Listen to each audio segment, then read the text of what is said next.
Доброе летнее утро, уважаемые зрители. У нас июнь, и это означает спартакиаду школьников Республики Саха-Якутия «Спортивные якутяне». Вот уже с 2022 года мы наблюдаем финальную часть, в том числе по волейболу. И сейчас у нас в ДЮСШ-6 Стерх, город Якутск, и бронзовый финал в исполнении команд Намского района в голубо-белых формах и в сине-черных формах команда Мирнинского района.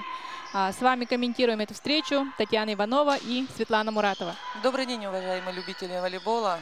Действительно, мы рады вас приветствовать на таком замечательном и важном событии не только для наших девушек, юношей, учащихся наших образовательных школ, но и также для всех любителей города, республики, кто любит и уважает волейбол.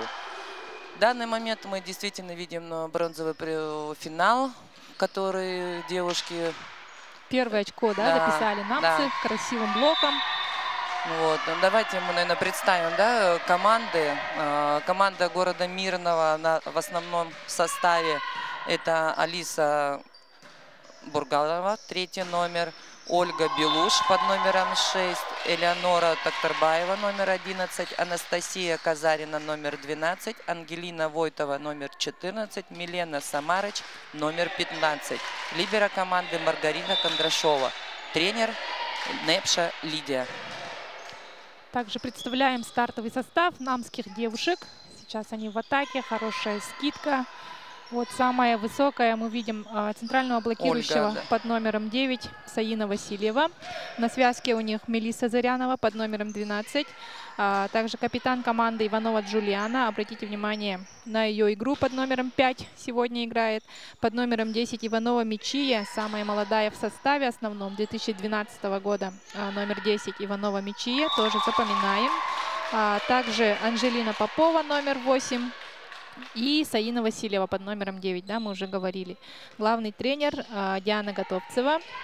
Намский Улус впервые в истории, да, вы говорите? Да, впервые в истории команда Намского Улуса вышла в финал. Не то, что там, да, вот заняла, приблизилась к каким-то основным, вот, зафиксировали ошибку с касания сетки у Намского, да, района. Девочки Намского района под руководством Дины, да, у нас Готовцевой, она вывела своих девушек в финальную часть. И отдать должное, что команда Мирного девушек, она в том году тоже боролась за бронзу. Да, только они играли с Амгинским Улусом. Вот. Счет 4-2. На подаче связующий игрок под номером 11 Элеонора Токтарбиева. У нас, как говорится, связка у нас это голова всей игры. Да, как поведет игру, так у нас и сложатся основные моменты. Вот была неудачная доводка, и пришлось связке сделать передачу на вторую линию, чем у нас Милена воспользовалась и принесла своей команде очередное очко. И счет становится 5-2 в пользу Мирнинского района. В начале тоже отрыв себе небольшой обеспечили девушки Мирного. Да. Вообще по стилю, да, они как-то похожи друг с другом, скажем так. Через центральную блокирующую сильную играют. И связки, края время от времени подключают. Но в основном сегодня будет решать, насколько успешно в блоке и в нападении будут действовать друг против друга. Вот номер 6 Ольга и номер 9 Саина Васильева. Да, конечно, основная задача центральных игроков это блок. Как блок отработает, и так команде будет намного легче. Ну, Мирнинский район на подаче. У нас на подаче получается Алиса. Есть защита, да. Ой, вау, простой перевод. Девочки достали мяч и простая надо перекидка. Было оставить под удар. Почему-то улетела не по той траектории. Но вообще нежный детский возраст. Много видели случаев и на групповых этапах, да, и в полуфиналах. Стоят 24-21 и вот не могут одно очко взять. Поэтому большой... очко своей команде приносит Намский район. Так, 5-е очко. Сейчас будет подавать на сравнение табло. Да, вы правильно говорите, что вот сейчас девушки у нас в таком возрасте, в переходящем, у многих экзамены, у многих, да, красивый. Ольга Белеуш во всей своей красе. Да, удар был очень красивый в центре площадки, прямо на...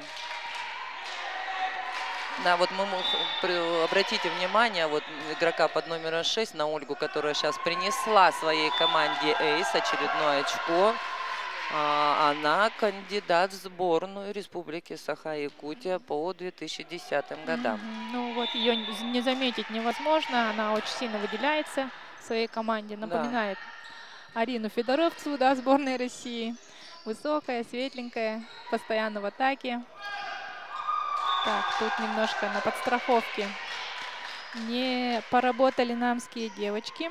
Ну, конечно, самое начало игры. Впервые в финале бронзовом. Но некоторые только с осени занимаются, да, у Дины Готовцевой. Дело в том, что вот эти две команды, Мирнинский район и Намский район, они на предварительных играх были в одной группе.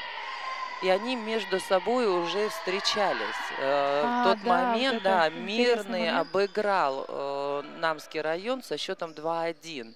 Но намцы показали очень хорошую игру. Достойно они боролись. Но в какой-то момент Мирный переломил ход игры и вырвал победу. Вот, в третьей партии они сразу 8-1 упустили и не смогли потом догнать. Да. Поэтому эти две команды уже знают друг друга. Расстановку фиксирует второй судья у Мирнинского района. Выход игрока. Игрок, получается, первой зоны, игрок второй зоны нарушили расстановку. Она показывает. Елены Васильевой, которая сегодня второй судья. Да, она опытный судья. Да, там такие моменты она не прощает. Первый судья у нас Туяра Емельянова из Амгинского района. Судья первой категории тоже. Удар со второй. Ну, сегодня мы очень много, кстати, наблюдаем ударов со второй линии. Девчонки... Ну, на лидера все равно будут играть в ответственные моменты, поэтому и Ольге, и Джулиане, они будут и на первой, и на второй линии, скорее всего, сегодня. Ну, наверное, у Намского района основной игрок не 9-й. Судя по предварительным играм, которые я наблюдала, у них основной игрок 5-й номер. Да. Она, вот когда они на предварительных играх играли, Мирный с Намским районом, основную атаку пятерочка делала девочка. И она очень успешно нападала и приносила очки своей команде. Ну вот левша, это у нас Ангелина Войтова не справилась со своим волнением и в сетку. И счет становится 9-10. Равная игра идет, очко в очко. Девчонки достойно борются. Я вот предварительно разговаривала с тренером Намского района. Вчера вот на открытии мы с ней разговаривали. Сегодня с утра она говорит, я очень хотела встретиться еще раз с Мирнинским районом. Матч-реванш, да, забрать матч-реванш. Для нее это очень важно почему-то было. И она говорит, я и так очень рада, что попала в полуфинал, говорит, но мне нужен матч-реванш с Мирным. Вот, будем считать, все гештальты закрыты, да? Осталось только победить и надеть бронзовые награды. Но Мирный, конечно, совсем не согласен с такой позицией. Да, у них тоже свои задачи на этот турнир. Да, вот я как в предыдущих моментах уже говорила о том, что очень во многих командах основных игроков нету, потому что сегодня проходит ОГЭ, и некоторых игроков нет. И Мирный приехал не в полном составе, и у нас, насколько я знаю... Девочки 10, 11, 12 Да, сейчас играют. Нету вообще. Девятых нету, вообще, да. В заявке 10, 11 играют. Наигрывают состав. Представьте, да, что будет с ними в следующем году, потому что как раз их возраст наступит. Да, ну вот первый перерыв берет у нас команда Мирнинского района, потому что Намский район вырвался вперед. Да, и вот у нас тренер Лидия Невша. Давайте послушаем.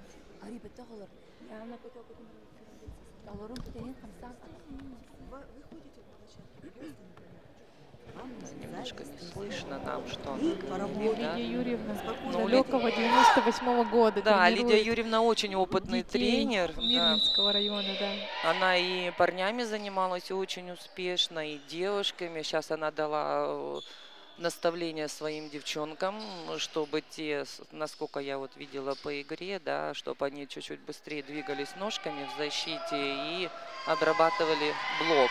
Да, Это... по скорости нам предпочтительно выглядит да. пока. Ну, наверное, в свою силу возраста девчонки, они, ну, ростом выше, чем Намский район, да, повыше немножко. И силовой больше волейбол, да? Хороший был нападающий удар из 4-й зоны. Сейчас еще раз будет ошибка второй передачи. Ну вот всегда говорят, если ты не связующий игрок, вторую передачу всем нужно давать снизу. Да, потому что неправильно обязательно кто-то сделает эту передачу. Алиса Савинова вводит мяч в игру. Такой планер хороший, остается без атаки Мирный. И бьет, значит, от блока. Тут фиксирует. И блок. Хороший организованный блок у Мирнинского района. Милена Самарыч, капитан команды.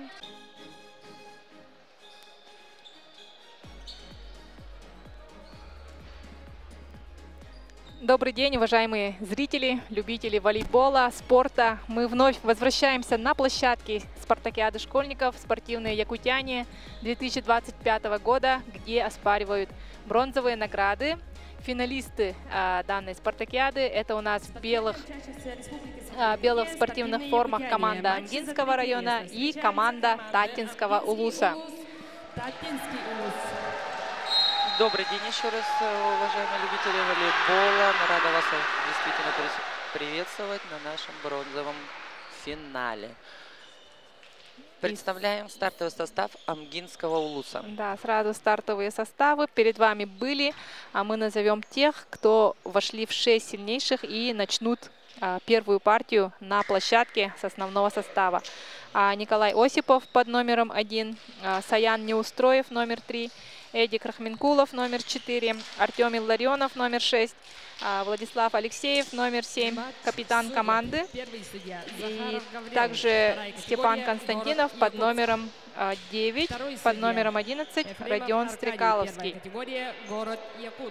А на ваших экранах мы видим Татинский улус и представляем игрок под номером 7 это Дмитрий Собакин, игрок под номером 8 Александр Третьяков, игрок под номером 10 Борис Посельский, игрок номер 12 Андрей Кондаков, игрок номер 13 Асхан Семенов, игрок номер 15 Александр Слепцов, игрок номер 17 Николай Турнир, игрок номер 19 Ганя Игнатьев, игрок номер 3 Арсхан Бродников.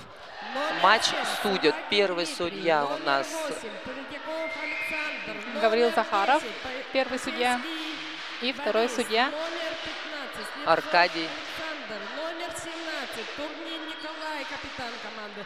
Номер 19 Матвеев Ганя. Вот мы с вами 13 лидера команды Бродников Аярхан. Только что мы слышали основной состав у нас Татинского улуса.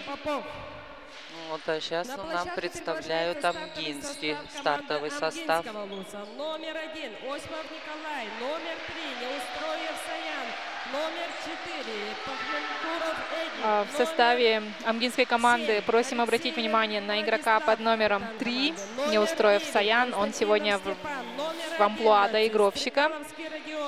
Также в качестве пасующего выступает Владислав Алексеев.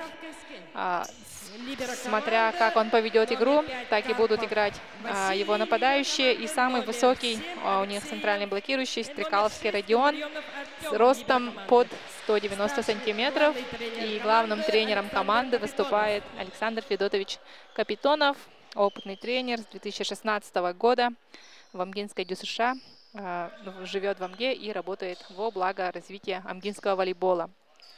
Ну, а я напомню, что у нас также юноши попали в 8-ку. Основных 8 команд. Это у нас Нерюнгри не приехали. Они тогда, получается, займут 8-е место. 7-е место у юношей занимает Мирнинский район. 6-е место Вилюйск. 5-е место Мегина Кангаласы. И мы с вами будем наблюдать, кто займет все-таки бронзу. 3-е место – это игроки Татинского улуса и игроки Амгинского улуса. Ну и так, видим на наших экранах, мяч будет вводить в игру Тата. Игрок под номером 15, это у нас Александр Слепцов. Центральный блокирующий Татинского района будет играть сегодня в 3-й зоне. А сейчас он на подаче. Наш матч привлекает еще более усиленный интерес еще и потому, что в рамках отборочного соревнования к этой спартакиаде команды встречались на стадии 1/4. И тогда в драматичном поединке сильнее были татинцы. Они выиграли в 3-й партии со счетом 15-13. И ну вот дальше сами развивайте мысль, да, какой реванш, какая встреча.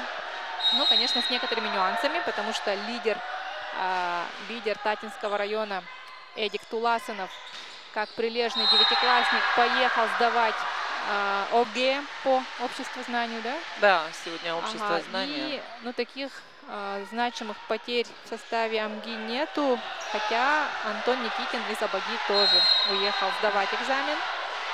А счет у нас уже 1-1. Ребята покажут тоже очень красивую игру между собой. Все-таки мужской и женский волейбол у нас отличается.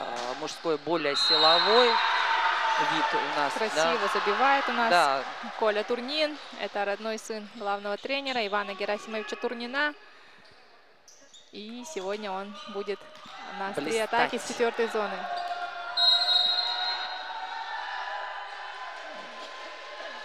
Перед вами один из самых рослых игроков Татинского района. Сегодня пасует. Дима Собакин был на подаче, но очко остается в команде Амгинского района. Очень равное начало, как и предполагали все любители, знатоки детского волейбола. Да, у нас и вообще исторического противостояния Тата-Амга. Это у нас школа.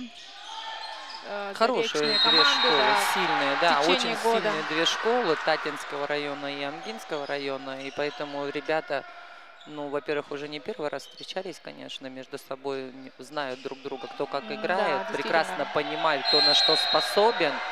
И для них это эйс в исполнении, да, у нас Турнина Николая, он у нас еще и капитан, мы видим.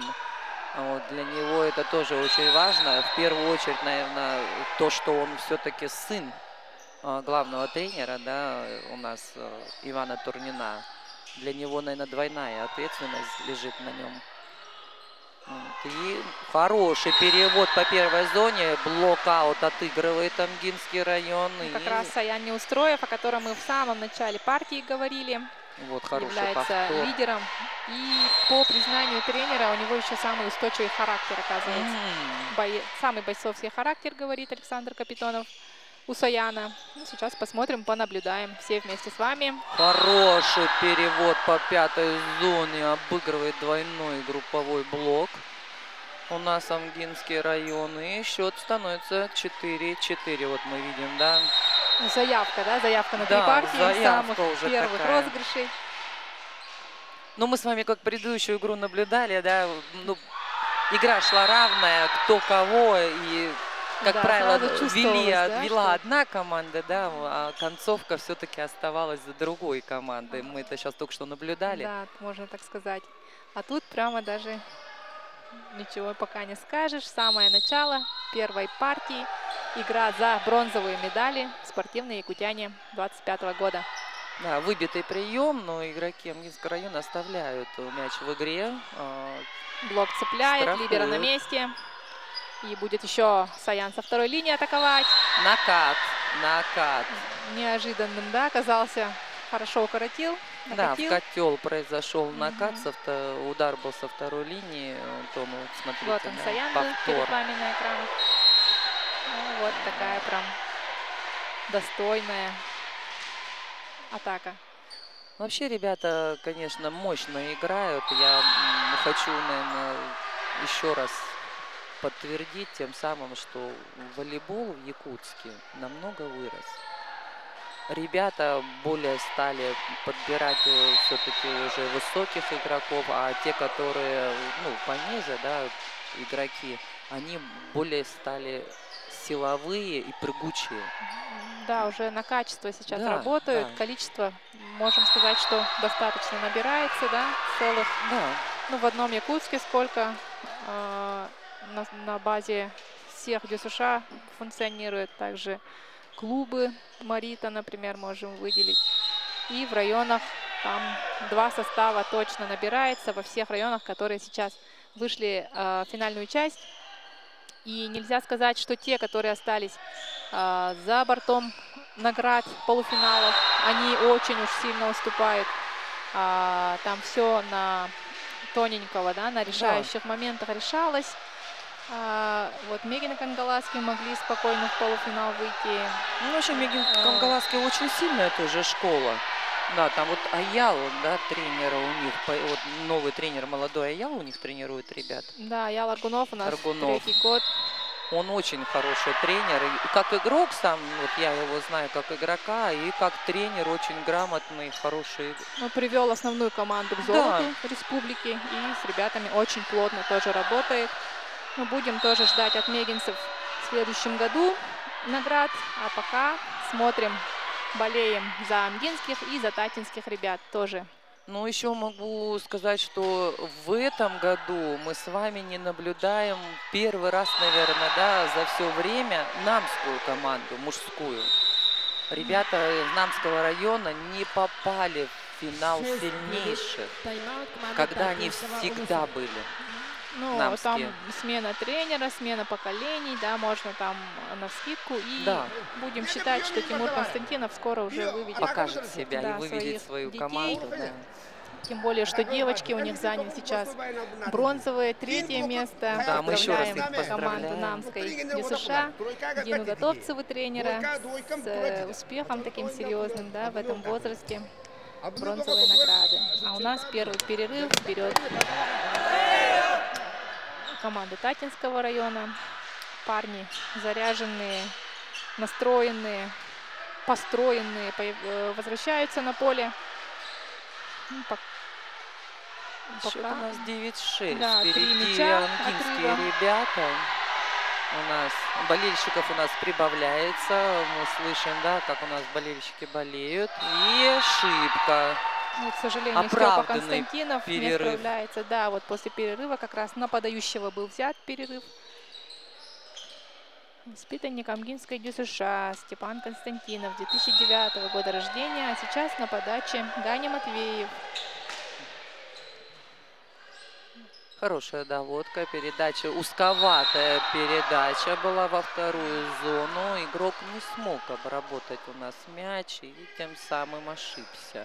Ну, во-первых, слишком близко, во-вторых, уже прям под блок, да? Да, не отвели от блока, не дошла передача, в общем, до краев. И уже всего 1 мяч разницы. Хорошую зону решили сыграть игроки Амгинского района через Высокого, да. Родион Стрекаловский немножко чуть пораньше выпрыгнул и не достал. Да, не достал он эту передачу, а так хотели. Ну, еще ребята, что мужской волейбол, что юношеский волейбол отличается. Эйс приносит у нас Игнатьев Ганя в своей команде. Вот я продолжу, да, у нас мужской волейбол, юноши и мужской волейбол очень сильно отличаются тем, что они играют более разнообразнее. Да. Они играют больше комбинаций, стараются, ну и тут же ошибается. Потому что все 6 игроков, они полностью, ну, одного уровня, да? Обычно у девочек там 2-3 лидера. Выделяются. Да, остальные как бы фоновым идут. А тут прям все зоны задействованы. Есть возможность для вариации, поэтому и атаки разнообразные, и, ну, и качество хорошее. Смотреть интересно намного. Ну, не знаю, кому как. Мне больше нравится как смотреть женский волейбол. Наверное, да. Как тренер все-таки в первую очередь. И все-таки женский волейбол, ну, красивее немножко. В том плане, что розыгрыши более долгие. Там ни одной силой, да? Да, там обходишься, одной там. силой не обойдешься. Если у ребят более силовой волейбол у них происходит, да, как говорится, прыгай выше, бей сильнее. А когда уже равная игра идет и долгие розыгрыши, тогда только ребята, наверное, включают голову и пытаются Да, обыграть. Вот с головой больше у девочек, да. Да, да. Вообще ребята, как правило, у нас пытаются красиво забить всегда. Да, Ну что, сейчас мы хороший видели двойной блок. Хорошо ребята сгруппировались и закрыли. Да, вот мы видим на повторе. Хороший, организованный, да, плотный такой двойной блок. И Тата забирает очередное очко, и счет становится 12-10. Ну, пасут Саяна, потому что уже видят, да, уже через него вся атака ангинская строится. А сейчас на одном блоке Саян справляется, молодец. Да, он обыгрывает. Для него одиночный блок, наверное, вот мы сейчас еще раз, да, наблюдаем, это все равно, что нет, наверное, блока для него. Неудачный прием. Классная Можно подача. сказать, даже эйс для своей команды приносит там. Владик Алексеев радуется, он является капитаном и связкой как раз. Ну, основной мозговой центр ангинской сборной. Да. Ну, будем наблюдать. Счет 12-12. Что-то мне напоминает предыдущий матч у девушек, когда тоже хороший обыгрывает как он хорошо капитан нашел, да? команды. По скорости прям. Да, Николай Турнир на скорости в разрез между двумя блоками. Посмотрите сейчас. Очень красиво. Не состыковались ребята из Амги и прям между блоком красиво забивает. Так, хорошая подача, но атака будет. В сетку касаются игроки Татинского улуса. Но Саян бы все равно забил. Да, он бы... 13-13. Такой же захватывающий матч будет. Посмотрите, как неаккуратно они прыгнули, да, на блок, руками зацепили нижний край троса. Еще и намного раньше времени. Еще и не... Замена вместо игрока... либера почему-то, я не поняла. Зачем свисток был? Что-то как-то непонятно. Обычно, когда либера меняется с игроком, без этого, без да, судьи, они на задней линии просто меняются между собой и все. А тут почему-то произошел свисток. Ладно. Хорошая атака. Обыгрывает одиночный блок. И накат. Сброс. Ну, там страховка работает у нас. Видно, и также есть. Да. Есть. Все-таки у нас игрок под номером 3, да, Саян делает свое дело, раз за разом приносит своей команде очередное очко. Ну, для справедливости напомним, что Эдик Туласынов, да, абсолютный лидер татинских атак. Он, его нету сейчас, именно в последней игре, поэтому вся татинская игра, конечно, будет немножко по другому сценарию разыгрываться. Да, блокаут играет Татинский район у нас. И вот, смотрите, он скидку делает, да, по блоку в аут. Саян не удержал руки. Нет, Турнин, конечно, хорош.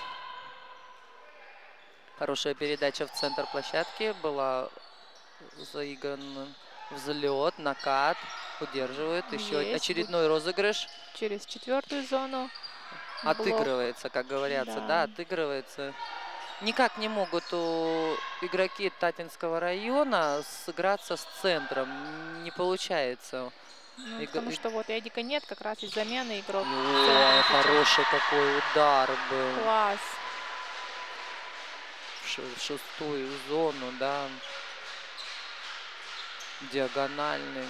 Молодец, красиво. Ну и Саян у нас подает. И будет хорошая такая же очередная подача. Есть выбитый прием. Будет простая перекидка. И шанс у Амги. Атака пайп. Ваут. Ну, здесь можно было и первую линию подключать. Да, ну здесь немножко Саян пошел по прямой. Если бы он, наверное, вот посмотрите, да, он хороший разбег. Не попадает и пошел по прямой удар. Если бы он немножко вправо-влево первую пятую зону бы использовал, он бы закрутил. А мы замену наблюдаем. 12, Кондаков Андрей. Да, произошла замена у нас. На подаче, да, по всей видимости. Да, для на задней усиления линии. подачи сейчас у нас центральный игрок у нас. Все-таки середина партии, надо усилять. Хорошая, кстати, подача, неплохая была. неожиданная. Выбитый прием и шанс у татинских ребят забить. Нет, попадает в трос. По рисунку игры кто сейчас интереснее смотрится, на ваш взгляд? Или как-то все на одном уровне? Обратная замена. Обратная замена у нас возвращается в игру игрок под номером 10. Боря Посельский.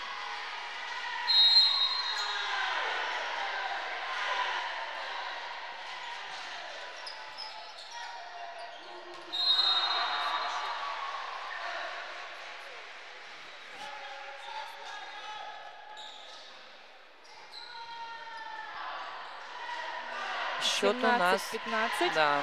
2 мяча отрыва. Вот прям Не хорошая, догнали. да, взрослая такая была подача. Вот на повторе видно. И снова шанс для АМГИ с 4-й зоны. Блок-аут отыгрывается. Хороший, да. Эдик Рахменкулов. Ну и при счете у нас 15, да, 17. 15-18. Тайм-аут команды Татинского Улуса. Тайм-аут берет Татинский Улус. Ребята проиграли уже 3 очка. И сейчас у нас Иван Турнир. Герасимович тоже, да. Один из сильнейших детских Да, он тренеров. очень хороший тренер. Он прекрасно тренирует детей. И основную команду Татинского района. Да. Вот немного побеседовала перед матчем. Говорит, все парни вернулись из армии, да, из рядов российской армии. Да, я видела их недавно, они не узнала многих даже. Даже Феоктистов, когда я подошла, я такая: ой, Максим, это ты что ли? Ребята повзрослели прям. Да, вот с новой силой, с новым желанием, да, заскучавшие по волейболу, они будут тянуть вместе, в том числе и детский волейбол, да. Потому что мы знаем, как они проводят совместные сборы, очень плодотворные. И Татту ждет очень интересный следующий сезон. Оставляют в игре татинские ребята и со второй линии подключают удар. Скидка. Вот как хорошая была зрячая скидочка. Татта на месте. АМГА вновь в атаке через центрального. Ну вот по сравнению то, что мы сейчас наблюдали женский с вами, да, волейбол и мужской идет, девушки и юноши, посмотрите, брака намного меньше, да, намного меньше. Ребята прям в нижней стойке хороший такой, передвигаются по площадке очень быстро. Да. Они наблюдают, грамотно садятся. Просчитывают игру, да, и прям, читают все-таки игру они. Девчонки немножко, ну, наверное, спишем на то, что сильное было волнение, и поэтому они у нас поошибались. Главный тренер Спартакиады Анатолий Чемерзанский также отмечает, что да, уровень юношеского волейбола заметно выше, чем вот у девушек. И тем интереснее будет наблюдать и за бронзовым финалом, который сейчас идет АМГА Татта, да, и за последующими играми. После этой игры нас ждет золотой финал у девушек, у юношей. Якутск и Чурапча, они вышли и там в финалы, подтверждая статус-кво сильнейших школ республики в волейболе. И пока идет бронзовый финал, первая партия. Не переключайтесь, оставайтесь. Сегодня весь день мы посвящаем детскому волейболу, спортивным якутянам. Красивому виду спорта волейбол. Да. Да, я все-таки считаю, что волейбол очень сильно массово развит у нас. Вот, например, это скидка, да, Рахменкулов хорош. Зрячий да, как скинул. Прям, может, и не так быстро и красиво, да, зато очень эффективно. Да. Ну, у нас Степан счет 20-17. Есть хорошая доводка. Скидка, но не проходит. Ребята на чеку. Аут. Аут. Ошибается у нас амгинские ребята. И... Вот это неожиданная скидка от связки, да, может быть, немножко поменяла сценарий, который был задуман у пасующего амгинцев, и, как следствие, привела, может быть, к ошибке. Всякие неожиданные действия теми хороши, что невозможно их потом прогнозировать. Хороший перевод. Вот это классический хороший удар с 4-й зоны в исполнении Турнина. Хороший, вот мы с вами наблюдаем еще раз, да, перевод. Смотрите, из 4 по 4, кистевой хороший такой удар произошел. И защитник амгинского улуса, да, либера команды, не смог обработать мяч. Тем самым он проиграл. Конечно. Александр Капитонов, сам воспитанник Солгачевского волейбола, тоже одной из центральных школ Амгинского района. Болельщики Просит своих ребят вдуматься в игру. Ну что ж, концовка партии. Здесь уже у кого железные нервы. И счет 19-20. Тата на подаче. Хорошая подача. Передача в 4-ю зону. Сетка. Касание сетки игроками Татинского района. Игрок под номером 15 у нас. Да, центральный игрок Александр Слепцов коснулся сетки и признался своим игрокам, что я был. Сейчас нельзя ошибаться, нельзя. Вот Дима Собакин, связка Татинского района. Высокого роста, это его очень выделяет, да, ему преимущество дает как раз на блок и на скидки внезапные со второй передачи. 20-21. Ну, посмотрим. Слепцов продолжает подавать в прыжке. И у нас Саян вернулся на первую линию. Оставляют мяч в игре. Скидка статы. Не достает. Но блок Татинского. Почему свистка не было? Татинский улус цепанул блоком, поэтому оставили в игре мяч. Страховка идет.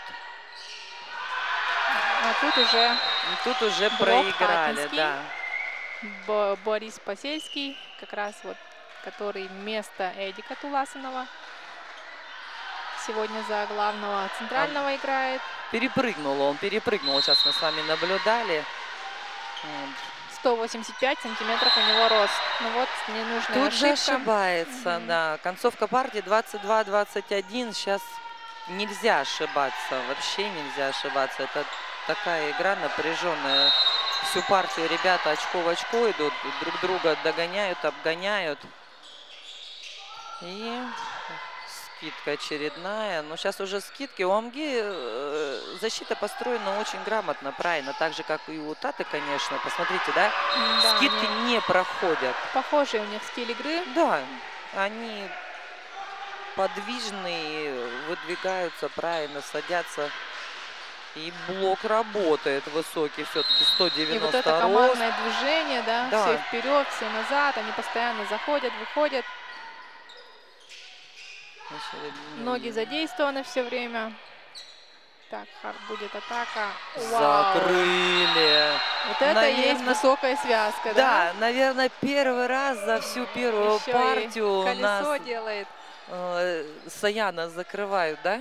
Не Дима было Собакин. такого. Вот сам Дима пошел на линию подачи. Вот он перед вами. Хороший связующий игрок. Игроки с таким ростом в его возрасте всегда центральные нападающие, да? Ну, как минимум диагональные, а тут человек в связке и значительно усиливает именно двойной блок, линию закрывает полностью. Смотрите, тащат. Уже второй розыгрыш, да, амгинские ребята тащат за собой и по тросу достают. Ну и Саян что предпринят? Скидка. Грамотная скидка двумя руками. В первую зону увидел Саян, что там пусто, никого нет. Вот посмотрите, да. Показал, что будет нападать, Да, и просто перевод. перевод. Уже обманные движения, да? Да. Хороший, грамотно.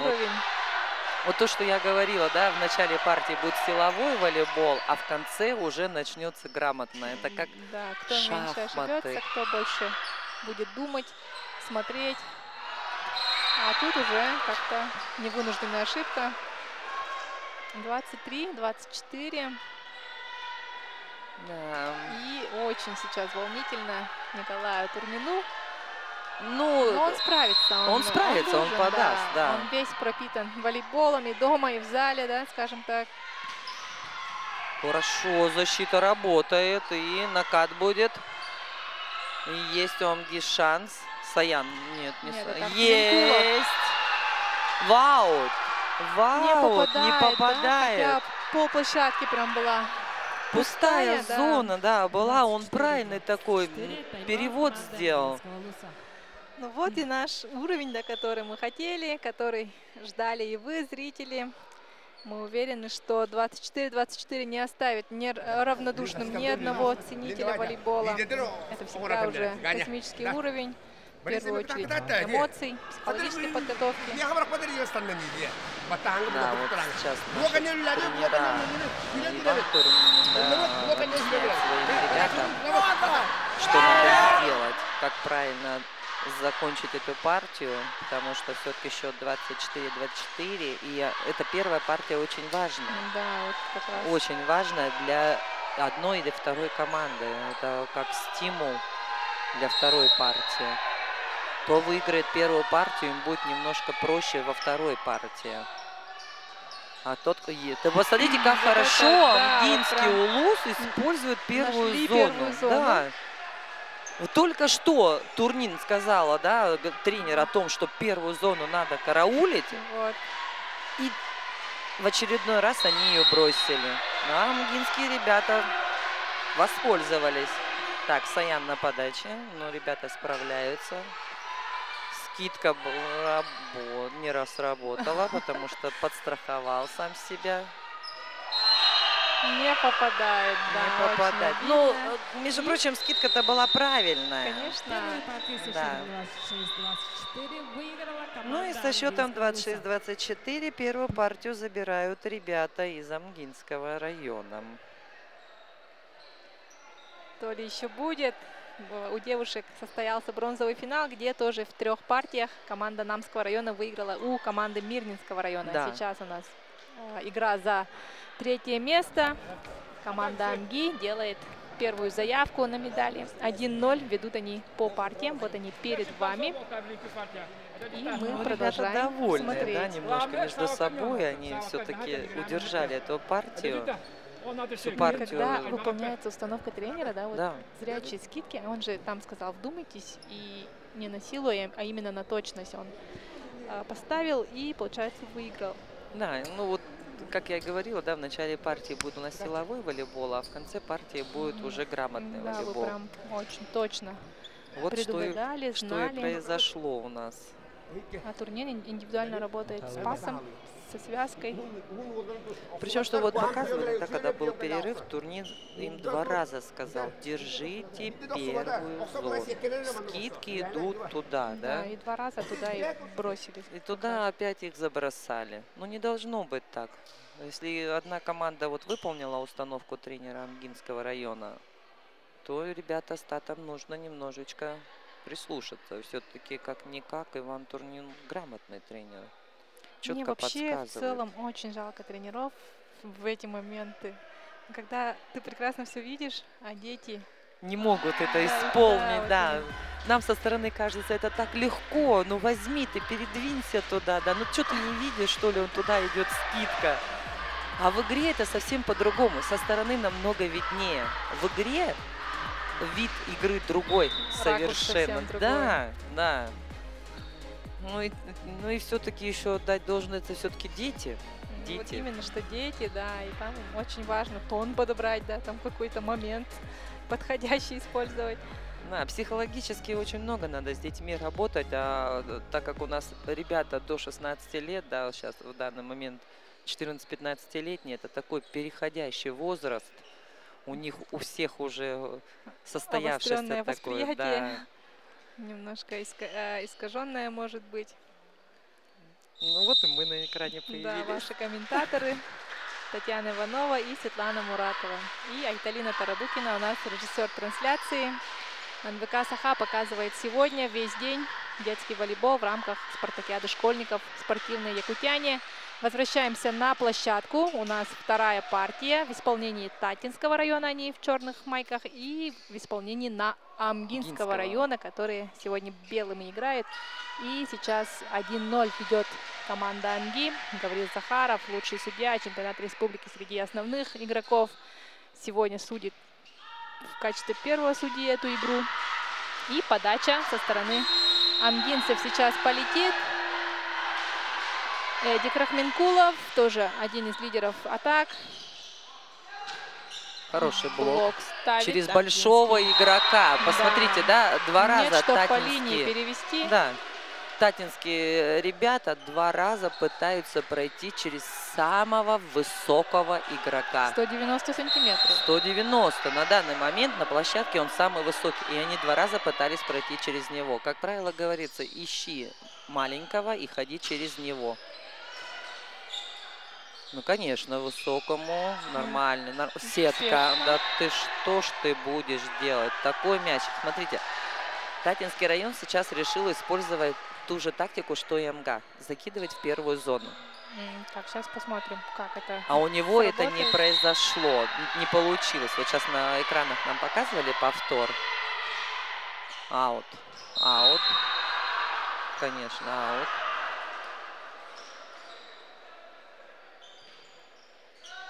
И счет становится 1-2 у нас. Ну вот игрок, связующий игрок, я его уже не первый раз наблюдала. Дима Собакин. Да, я была на Керемясово главным судьей и уже видела, как ребята эти играют, некоторые. И тогда я еще выделила связку. Очень хорошая связка. Татинский ЛУЗ является действующим серебряным призером спартакиады «Спортивные якутяне». В прошлом году они в финале в 3 партиях уступили намским волейболистам, а сейчас играют за 3-е место. То есть смена поколений у Турнина идет безболезненно. Пожелаем им дальше оставаться в этом тонусе и продолжать в том же духе. У нас получилось в этом году, вот у юношей, да, если в том эпизод. году за 1-2 место играли намцы Тата, а за 3-4 играла Амга и... Чурапча. Якутск. Чурапча, Якутск. Чурапча, Якутск, да. Чурапча и Якутск играли. А сейчас посмотрите, как поменялись, да, местами. Да, за 1-е точно. место играет Якутск Чурапча. Да, вот вы классно заметили. Сейчас золото как раз оспаривают Якутск Чурапча, Да. а рангом ниже у нас Амга и Тата. Да. Посмотрим. Немножко ребята поменялись местами. И счет у нас уже 5-1. Ребята амгинские набирают Харизматичный обороты. Владик Алексеев, капитан команды Амги. Блок работает. Просчитал, да, темп. Ну, волнует вот это. Опса, не разобрались. Не разобрались, ребята. И вынуждены Иван Турнин взять обязательно перерыв, потому что все-таки счет 1-6 становится.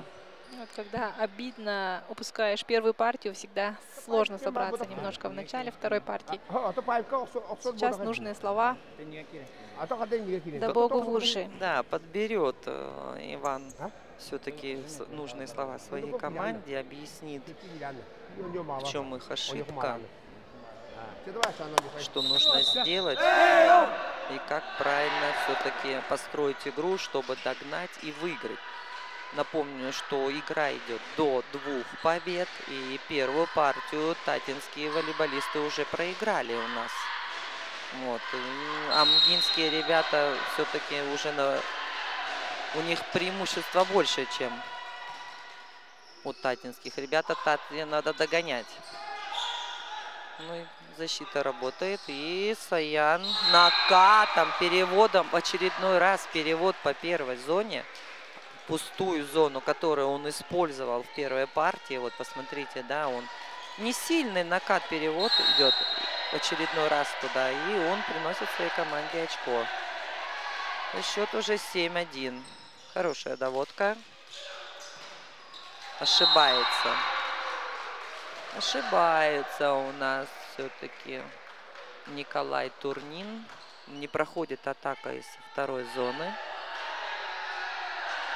И у нас счет каждый раз увеличивается. Продолжают амгинские ребята подавать. Доводка. Тоже какая-то спорная, да, Ошибка, передача да. была. Задержка мяча фиксирует первый судья.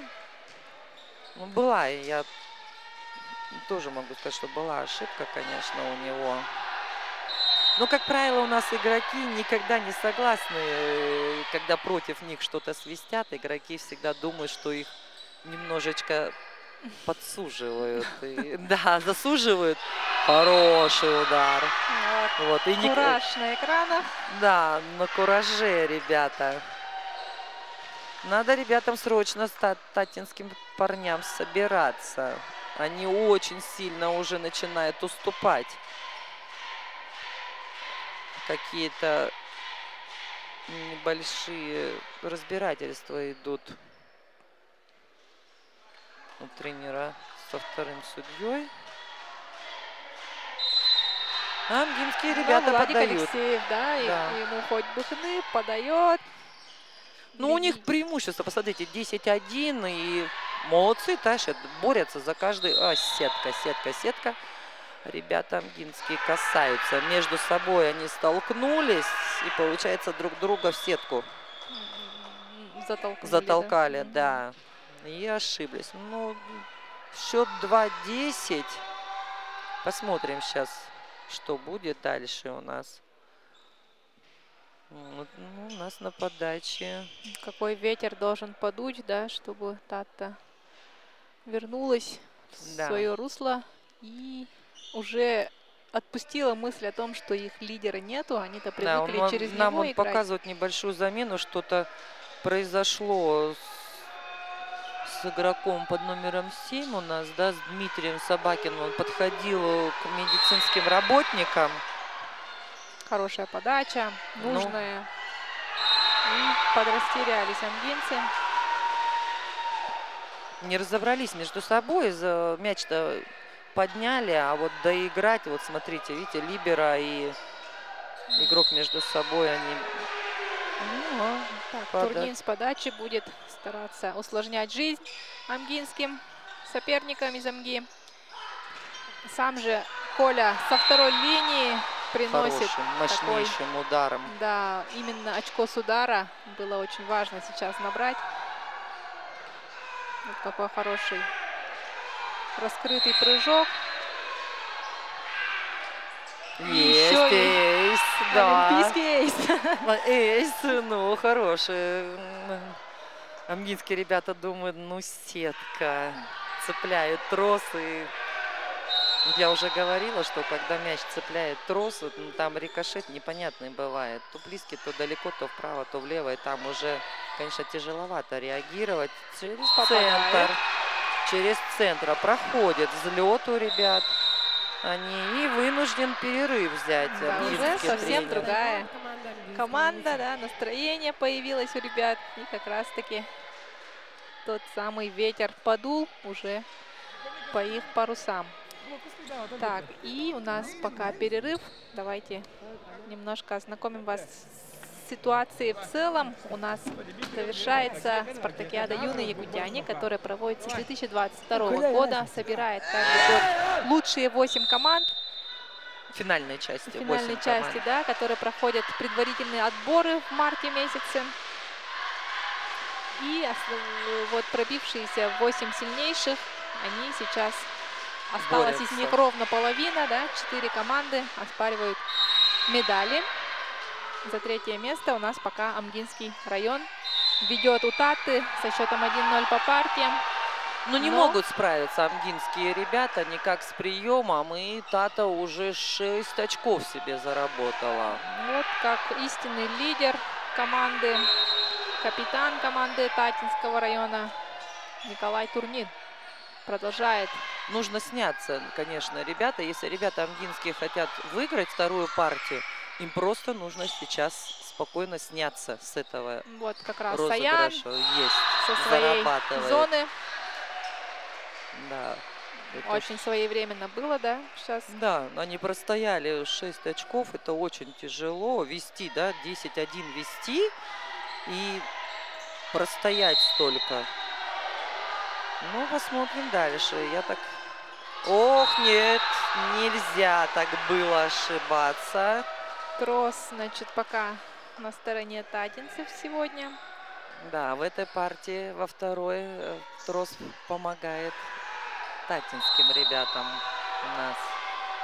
Счет уже становится 8-1. Смотрите, как быстро поменялась ситуация. Да? Было 1-10 в пользу Амгинского района, а сейчас уже 8-1. 12-8 становится, да, но Вот это все равно вполне себе разрыв. играбельный счет, да. И сейчас ответ Амги. С подачи. Или же железно сняться татинским ребятам, да, Да. с приемом справиться. Посмотрим. Если у нас Амга заработала всего 2 очка, то Тата у нас с вами заработала 7 очков. Представляете, Вот. какая разница, да? Какой-то 1 к эффект 3. Саяна сейчас наблюдаем. Посмотрите, Есть такой. вроде бы простая подача, да?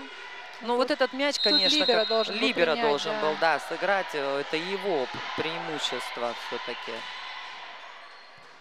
Ну, вот Ну, исправляется. И первый темп. Работает первый темп. Взлет проходит у ребят переводом по первую зону. Ну, и смотрю, сейчас обе команды, что Амгинская, что Татинского района, стали использовать первую зону. Вы смотрите, они практически все стали бросать и бить по первой зоне. Да.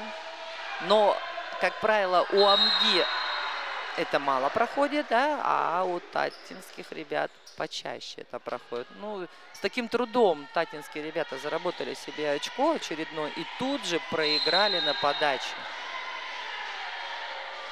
Счет становится 14-9. Напомню, что первую партию амгинские ребята выиграли. Если ребята выиграют вторую партию, то они становятся бронзовыми призерами спартакиады школьников, спортивные якутяне. Да. Потихоньку возвращают комфортный отрыв. Да. Амгинцы. Но Тата сейчас чаще действует первый темп. Там через раз получается у них. Посмотрим. Сейчас первый темп решили сыграть и амгинские. Ну, потому что, да, блок двойной стабильно выходит. Накат, проходит накат за блок. Хороший в котел, ближний котел. Накат был грамотный такой, красивый. Вот посмотрите, да. Спасибо нашим операторам, режиссерам, которые нам предоставляют, да, такие красивые повторы и эфиры делают. Тут же, пока не забыли, да, закрепили красивую картинку. Да. Вот снова в первую зону скидочка. На месте защита амгинская. И будет атака в стиле Нишиды. О, там сидит на страховке. Ну, сейчас обе команды, что амгинские ребята, что татинские, немножко игру не такую показывают, как в первой партии. В первой партии все-таки ребята показывали более силовую. Только концовку нам грамотную, да, показали, умную, скажем так. А на данный момент, посмотрите, счет при таком счете, когда Тата догнала амгинских ребят, они обе команды, что одна, что вторая команда, стали играть более аккуратней. Немножко осторожничают, да. Но понимают цену, да, каждого очка, поэтому берегут, думают, как могут. Но все равно нужен при таких моментах один игрок кувалда, да, что называется, должен кто-то рисковать, должен. Как говорится, без риска не бывает побед. Да. Саян ошибается, не справляется с приемом. Говорит, что шестерку должен был либеро принять. Вот, заслон хорошо использует. Это у нас из Татинского района Ганя Матвеев. И ошибается. В этот раз не проходит. Почему у нас, когда татинские ребята, волейболисты, начинают догонять своих противников, да, берут обязательно 1, 2, 3, 4 очка забирать и обязательно с таким трудом, да, зарабатывают. Да. И потом обязательно не подают. Но справляются с приемом. И сейчас будет узковато. И опять, смотрите, перевод в первую зону. И первый темп зарабатывают. Это было классно, прям под руку. Он практически с места. Да, Просто, залетел смотрите, просто так, да? практически... Нет, ну, один шажочек такой небольшой, смотрите, выпрыгивает и на, красиво. Тут прямо прочувствовали друг друга ребята. И Это, на наверное, подаче у первый нас удар такой был красивый у него, четкий. Сработал. И блок работает. Опять через большого. Ошибается. Дима не сдержался. Хотел уже зарешить быстро Но Дмитрий, эпизод. да, Дмитрий понимает, что ребята немножко не могут справиться, да, с Амгинским блоком и пытается иногда сам сыграть. Разнообразить игру, как говорится, чтобы его тоже держали. Блок на себя оттянуть. Один из главных организаторов, да, спартакиады школьников Александр Романович Брызгалов на ваших экранах. Очень много его личного труда, вклада, ресурсов вложено за то, что наши соревнования проходят на высоком уровне, и за то, что мы показываем вам в прямом эфире, в данном случае бронзовый финал. Ну, вообще, вот эти соревнования, юные якутяне, которые организовали и проходят уже не первый год, это очень крупно считается соревнование. Это практически, как, наверное, дети Азии наши. Это 4 Внутрь. уровня, Да. начиная уже школьный уровень, потом они в рамках своего муниципального района, далее республика отбор, и вот завершающая, финальная, красивая, самая ожидаемая Финальная часть. часть, да.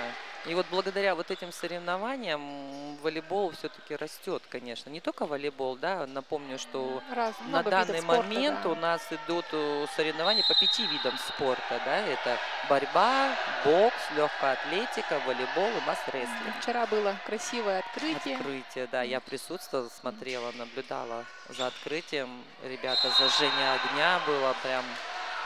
И вообще вот этот вайб июльский, да, прям по городу ходят дети в спортивных формах, Ну, я говорю, на как светофорах. красивый да, такой все для очень детей. Это такие. как олимпийские какие-то игры такие. Все, вот, все готовились. Очень долго на протяжении вот этого года, да, команды отбирали свою. Каждый улус, каждая команда отбирала себе игроков и делала основные составы. Делали корректировки после предварительных, да, каких-то игр. И на финал вышли все сильнейшие команды. Уровень каждый раз растет. Благодаря вот таким большим всяким соревнованиям, которые у нас проходят в республике. Да. Именно системно, да? И вот когда Системно. знаешь, к чему готовиться, ожидаешь, уже знаешь Да. возможных соперников своих, да, Да. изучаешь их манеру игры в волейболе. Пускай даже мы все здесь, игроки вот по республике, да, соревнуемся между какой собой, блок. потому что, ну, не у всех есть возможность, да, выезжать на какие-то вот Дальний Восток, Москва, Новосибирск. Да, да, Хотя да. я думаю, что там бы наши ребята и девушки показали бы тоже красивую игру. Нет, но у нас есть результат, Да, у нас уже дали регион бы бой. регулярно попадает в топ-3. Да, и поэтому вот такие вот игры очень нужны для наших ребят, юных и девушек, ну, чтобы они стремились дальше. Ну, а счет становится 15-21, ну и татинские ребята Пока еще продолжают сохраняют, да, возможность. быть в роли догоняющих. Сейчас догоняющим немножко легче, как мы уже говорили. И будут показывать все, на что способны. Дима Собакин на подаче. Есть прием, хороший пас на Саяна, который попадает по линии. С очень высокой точки был снят этот пас. И красивый удар. Достойный лидера команды. Амга идет к своему Бронзы, к своим бронзовому, медалям да. бронзовым. Да, к бронзовой ступеньке. Татинские ребята аут фиксирует судья от Через блока. От блока в аут. Цепляет блок. Грамотная была скидка. Вот смотрите, грамотная скидка переводом блок-аут по рукам. Саян не успевал просто убрать, поэтому... Это Коля Турнин, Коля его Турнин, индивидуальное мастерство. Защита работает. И накат. Не проходит накат. Оставляет просто ребята мяч в игре. Классный рисунок игры сейчас. Прям по всей поверхности площадки. Все 81 квадратных метров используют ребята. И долгий розыгрыш. Аут. Блокаут. Да. Блокаут. И очередное очко зарабатывает. И счет становится 23. Это был ключевой розыгрыш концовки. Да, амгинские ребята все ближе и ближе к своим бронзовым медалям. Татинским парням нужно срочно пытаться переломить все-таки игру. Последний поезд, он как раз проезжает. Да, надо запрыгивать уже. Пора. Но ребята амгинские не сдаются. Есть. Класс. Попадает переводом. Сейчас на повторе посмотрим. Смотрите, очередной раз в первую зону. Но мне кажется, уже можно было туда сесть. Все-таки игрокам.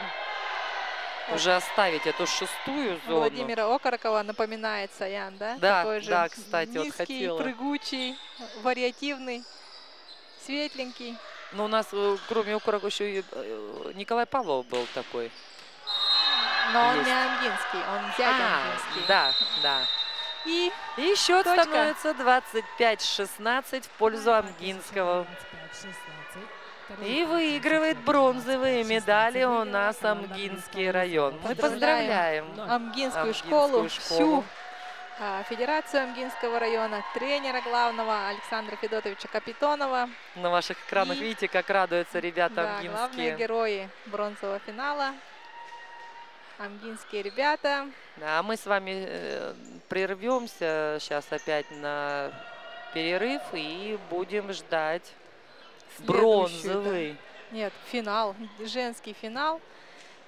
Финал девушек в исполнении команды города Якутска и команды Чурапчинского района. Не отходите, у них тоже своеобразный реванш должен быть, потому что они в группе тоже играли друг против друга. Да. Поэтому оставайтесь с нами. Продолжаем жить, любить, смотреть волейбол. Любоваться, да.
Матч судья. Первый судья Васильева Эмилина. Мы продолжаем волейбол. Спортивные якутяне.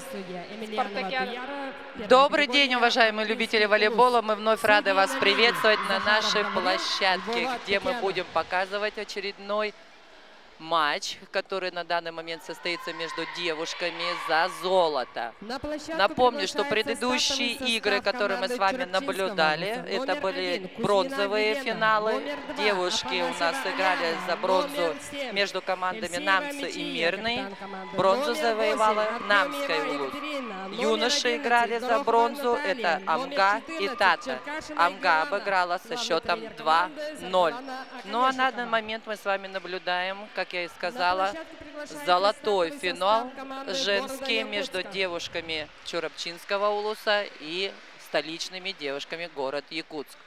Напомню, что в том году мы наблюдали точно такой же финальный золотой финал между этими двумя командами, но тогда чурапчинские девушки одержали победу над столицкими волейболистками. Представляем стартовые составы города Якутска. Город Якутск. Игрок под номером 2 Диана Андреева. Игрок под номером 3 Полина Гаманова. Игрок под номером 4 Маша Михайлова. Игрок под номером 5 Соня Соловьева. Игрок под номером 7 Арина Семенова. Игрок под номером 8 Соня Сивцева. Игрок под номером 9 Айсена Друзьянова, игрок под номером 10, Алина Гамзякова, игрок под номером 11, Камила Курбанова, игрок под номером 12, Сандара Егорова. Главный тренер команды Матвеев Егор, старший тренер Муратова Светлана. Перед вами команда Чурапчинского района. В сине-белых формах сегодня они выступают. И стартовые составы вы уже видели. Акцентируем внимание на основную шестерку. Под номером 1 Велена Кузьмина, под номером 2 Алиана Афанасьева, номер 7 Мечия Евсеева, она же капитан, она же связующий игрок. Под номером 8 Екатерина Артемьева, 11 Наталья Горохова и 14 номер Айгылана Черкашина. Первое действие Айгылана вы уже видели. На блоке закрывает, останавливает якутскую атаку. И сама же забивает Айгылана Черкашина. Вот кому нужно сегодня приковать свои взгляды. Ее игра сегодня будет в качестве лидера атаки за Чурапчинскую сборную. Да, я напомню, что на предварительных играх девушки уже были в одной группе, они встречались между собой, и в предварительных играх команда столичная девушек города Якутска одержала победу со счетом 2-1. Поэтому это очередная принципиальная игра между двумя этими командами. Команда Чурапчинского улуса под руководством Аконечникова Саргаланы, конечно же, сделала все выводы свои, да, где они проиграли, что они уступили, в какой момент. И сейчас будет совершенно другая игра. У нас на площадке как с одной стороны, так и с другой стороны есть, соответственно, да, основные игроки, на которых будет больше ложиться ответственность и больше им будут давать мячей, да. Горохова Наташа перед вами. Она входит в основной состав Мегино-Кангаласского района.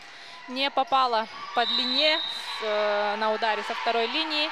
И Якутск подает, вводит мяч в игру. Хорошая подача. Это кто у нас? Айсена Друзьянова у нас подает, игрок под номером 9. Очень хорошая, плотная, да, такая подача у нее будет. Есть. Вот она, прыгучая девочка очень. Напомню, что столичные девушки собраны из различных школ. Дюша и школ, да, это Дюша номер 2, Дюша номер 5, Дюша номер 6 и волейбольный клуб Марита.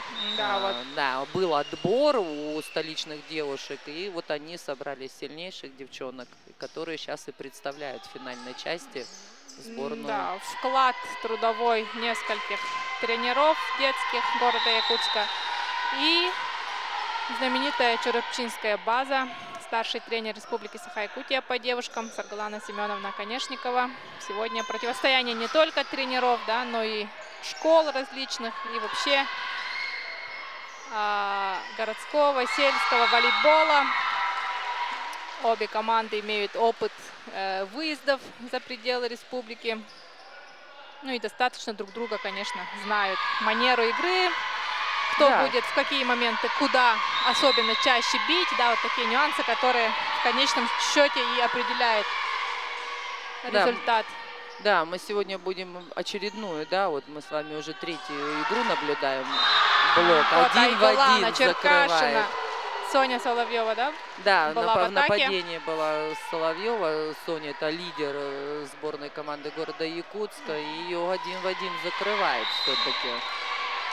Они встречались, я напомню, да, что Соня Соловьева является игроком также сборной республики, да, и участвовала, у нее опыт есть, она участвовала на больших соревнованиях и состояла в этой же команде Чурапчинского района. Она с ними играла и тренировалась. И, то есть девочки в голубой форме очень прекрасно знают, как нападает, в какие зоны, что делает, какие предпринимает действия Соня Соловьева. Тем интереснее будет нам наблюдать. Да. Ошибаются, не попадают. Решили сыграть зону чурапчинские девчонки. Но не проходит у нас атака. И у нас счет уже становится преимущество. Да, у нас набирают столичные девчонки. 5-4. Хорошо цепляет бок Блок у нас работает. Блок обыгрывает Соня. Хоть и смягчает, такой рикошет, да, от одиночного блока произошел у чурапчинских девчонок. Не смогла дальше доиграть защитник. И счет становится у нас уже 6-4. Девчонки якутские волейболистки впереди. Опять скидка. Проходит скидка. Не подстраховали они друг друга. Но Мечия Евсеева, она продолжатель традиции волейбольной. Большие фанаты, ее родители всегда поддерживают дочерей и попутно весь женский волейбол. Да, у нее старшие сестры тоже обыгрывает 1 в 1, забивает, приносит очко своей команде. У нас Соня Соловьева хорошим, мощным переводом по первой зоне. И у нас на подаче игрок под номером 8 Сивцева Соня. Доводка есть. Конечно, оставляет блок. 4 касания фиксирует первый судья. Не попадает в блок. Ну, счет увеличивается у нас. Но мы уже с вами наблюдали, да, предыдущие игры, когда у нас первую половину ведет одна команда, а потом вторая команда включается в игру, начинает догонять и в некоторых играх даже обыгрывает, да.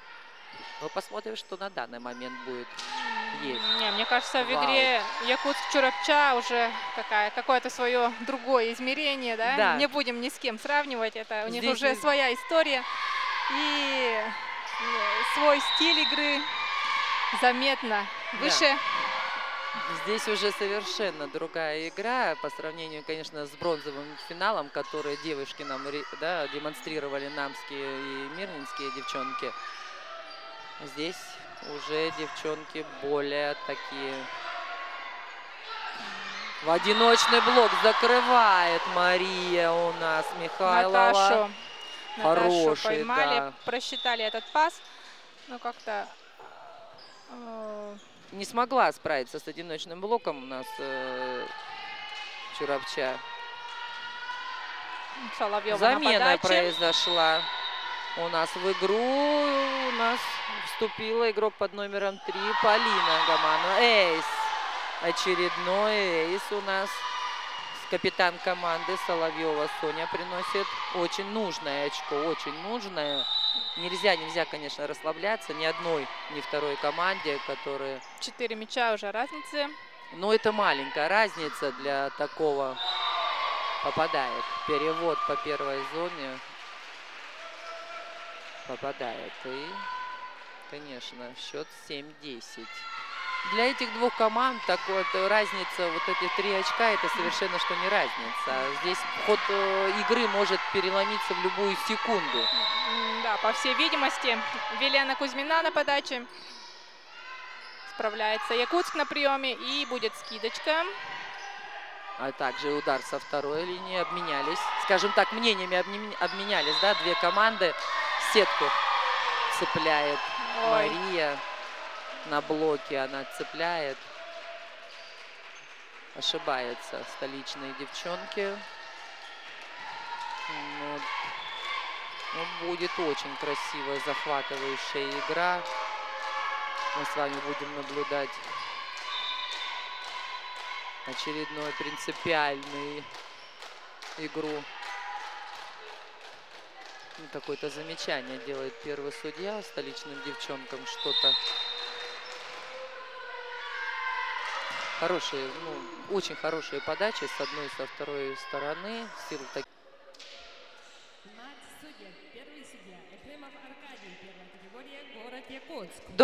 Добрый день, уважаемые любители волейбола. Мы вновь рады вас приветствовать на спартакиаде учащихся Республики Саха-Якутия «Спортивные якутяне», где мы с вами наблюдаем очередной матч волейбольный, где встречаются у нас юноши, и это с вами мы будем наблюдать золотой финал.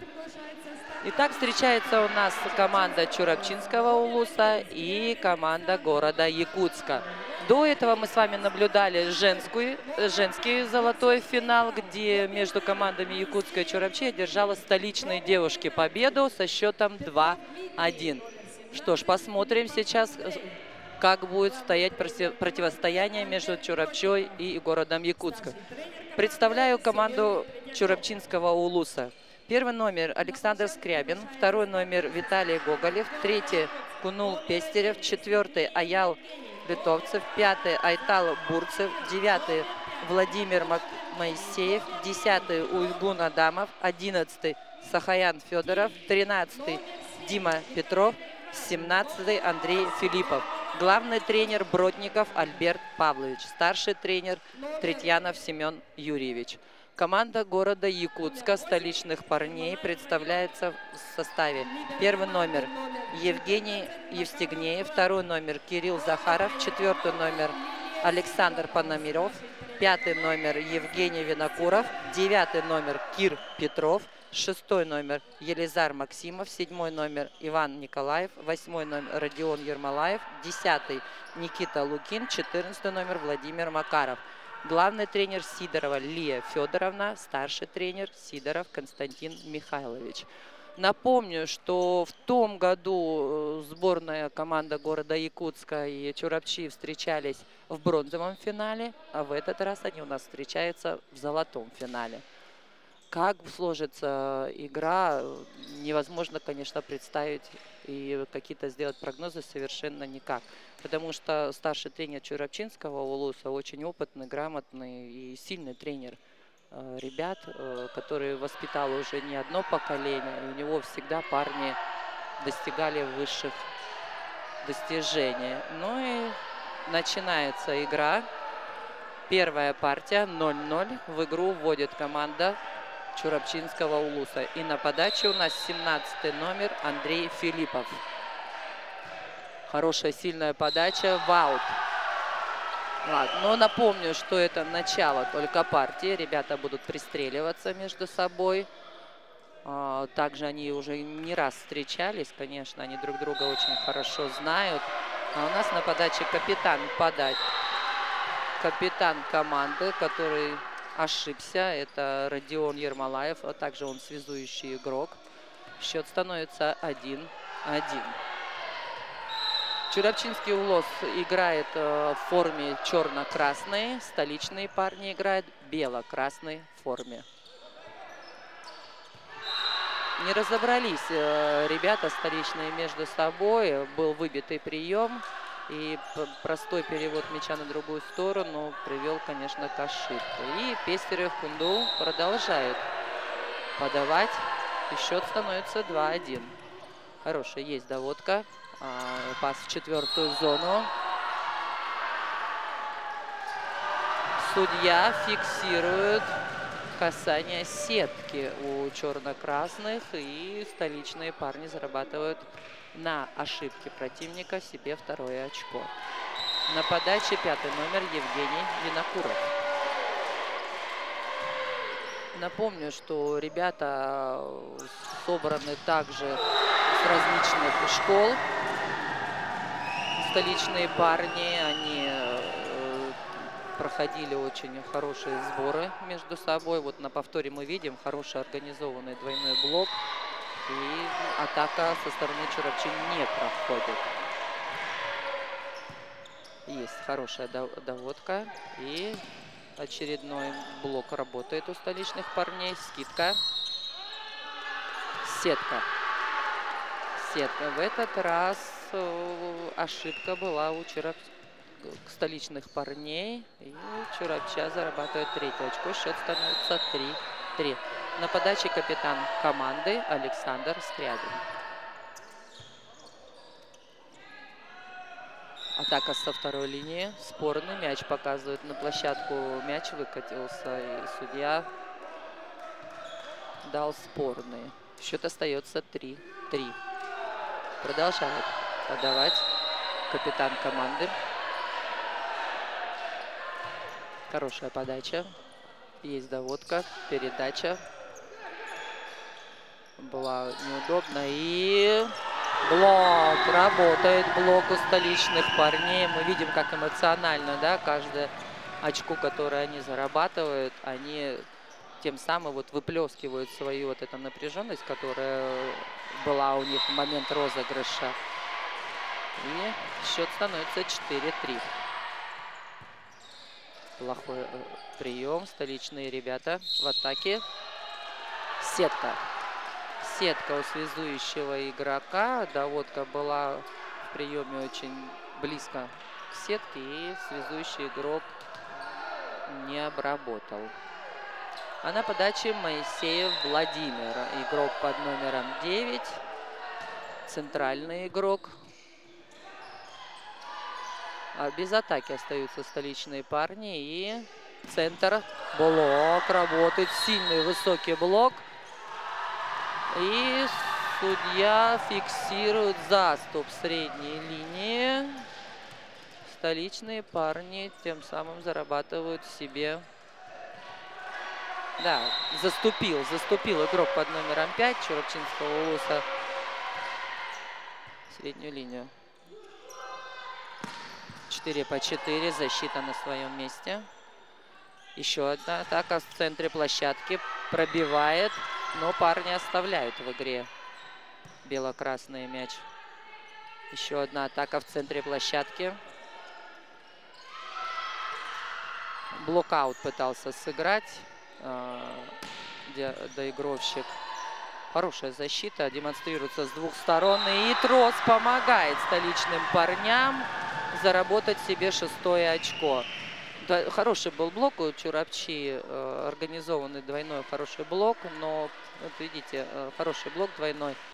Но касание верхнего края троса, отскок, рикошет пошел. И столичные парни заработали себе очко. Кир продолжает. Петров подавать. Атака со второй линии по первой зоне. И попадает в площадку. Центральный игрок под номером 9 это Владимир Моисеев. Вот видите, красивый прямой рукой. Он высокий, самый высокий игрок в своей команде. Счет 5-6. И на подаче Айтал Бурцев. Сейчас будет более быстрая игра. Все-таки это мужской волейбол. Я говорю, на предыдущих, когда вот бронзовые финалы были, сетку касается столичные парни. На предыдущих, когда бронзовый финал был мужской, мы с вами наблюдали. Очень сильно мужской волейбол отличается от женского волейбола. Напомню, что ребята намного сильнее бьют. У них более быстрая игра. Разнообразная игра, быстрая и подвижная. Скидка в исполнении у нас игрока под номером 7. Это у нас Иван Николаев был. Он тем заработал очко и отправляется на подачу. Хорошая доводка и блокаут, но цепляют блоком. Атака по первой зоне не проходит. Перевод простой к парням. И первый темп. Не попадает первый темп по мячу. Промахивается у нас Евгений Евстигнеев.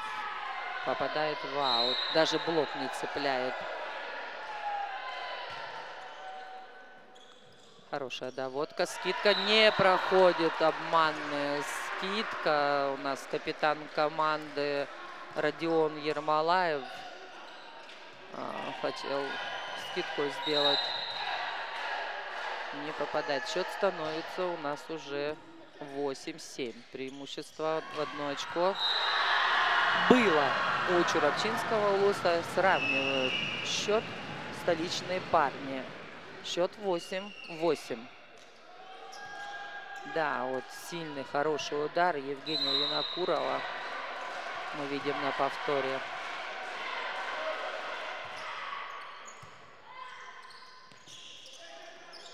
Простая перекидка, простая и очко. Блоком, блокаут цепляют. И мяч отправляется от защитника в аут. А на подаче у нас Евстигнеев Евгений. Продолжает подавать. И счет 9-8. Чем же ответят Мощнейший удар. Ответ не заставил себя долго ждать. Сильный такой удар, посмотрите. Хороший выход, прямая. Между блоком не сгруппировались ребята, столичные парни. И была дырка в блоке, чем и воспользовались чурапчинские парни. Удар со второй линии. Защита на своих местах. Перекидка без атаки. И тут не разобрались уже столичные парни. Скидка в исполнении Чурапчи. Будут, конечно, ребята друг друга, что с одной стороны, что с другой стороны, дергать друг друга в защите ближе, дальше. То есть они будут кидать и близко под сетку, и в углы в первую, пятую зоны. Но посмотрим, кто умнее, грамотнее сыграет, тот и победит. Напомню, что на данный момент мы с вами наблюдаем золотой финал спартакиады учащихся Республики Саха-Якутия, спортивные якутяне. Первый темп работает. Первый темп у Чурапчи в исполнении Владимира Моисеева. Красивым, мощным ударом. И зарабатывает своей команде 10-е очко. На подаче Пестерев Кунду. Счет у нас 10-10. Пробивает, но оставляет в защите. И опять скидка. Грамотно видел, выпрыгнул у нас Владимир, да, Моисеев, игрок под номером 9, вот на ваших экранах. И заработал своей команде 11-е очко. А болельщиков у нас все больше и больше, прибавляется каждый. Хороший удар со второй линии был. И тем самым отвечает блок, работает блок в исполнении у нас Петрова Кир. Посмотрите, да, удар, хороший, сильный удар, но Кир один в один закрывает нападающего. Чем ответит Моисеев? Ваут. Ваут. Не попадает в площадку он. Счет становится 12-11. Такая же напряженная игра, как и женский был финал. Ребята, что с одной стороны, что с другой стороны, не уступят друг другу. Несовершенно еще один удар из четверки. Владимир Моисеев. Вот. И первый темп. Опять на него играют. Борются парни. Не удерживают в защите столичные парни. И команда Чурапчинского УСа зарабатывает 12-е очко и тем самым сравнивает счет. Счет становится 12-12. На подаче у нас капитан команды Чурапчинского УЛУСа. Это Александр Скрябин, простите. И блокаут. Отыгрывает Кир Петров. Хороший сделали крест, ребята. Наверное, первая комбинация, которую мы с вами наблюдаем сейчас. Вот, посмотрите, повтор. Заходит он со второй зоны. И забивает. 13 очко. Выбитый эйс. Эйс в исполнении столичных парней. Счет увеличивается. У нас эйс забивает Кирилл Захаров.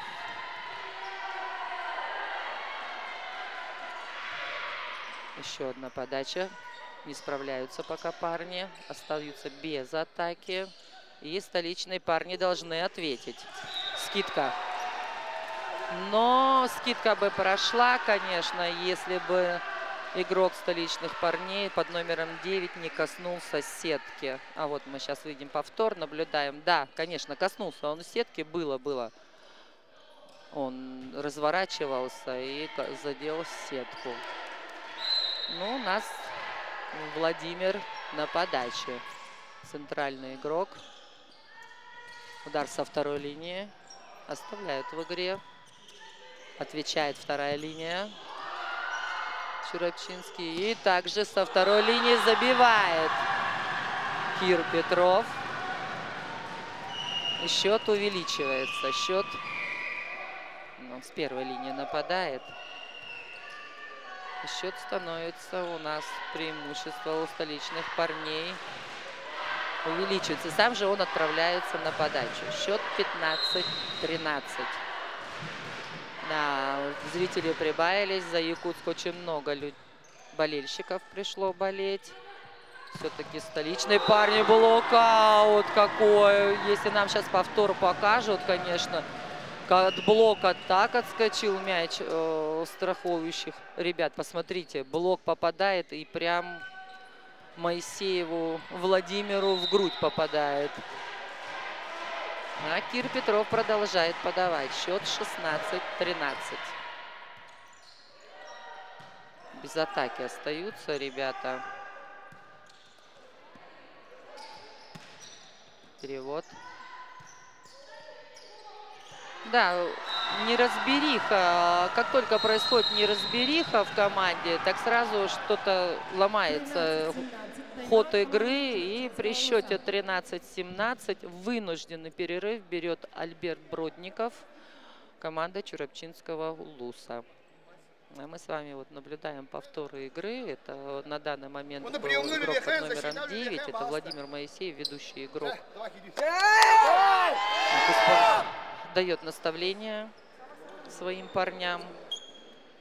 Напомню, что Бродников Альберт, он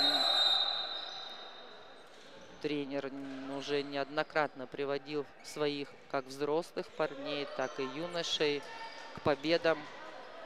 Постоянно Чурапча у нас в призах. Всегда они занимают призовые места. Очень сильный тренер. Счет 17-13. Петров Кир продолжает подавать. Хороший прием. И удар. Не справляются в защите столичные парни. Перерыв пошел на пользу черно-красным парням.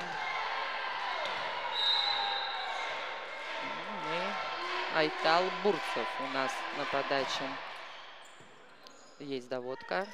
Передача не по темпу пошла передача. Первый темп не работает. Еще раз первый темп. Скидка на заднюю линию. Блок. Цепляют, но парни. Еще раз Владимир со второй линии.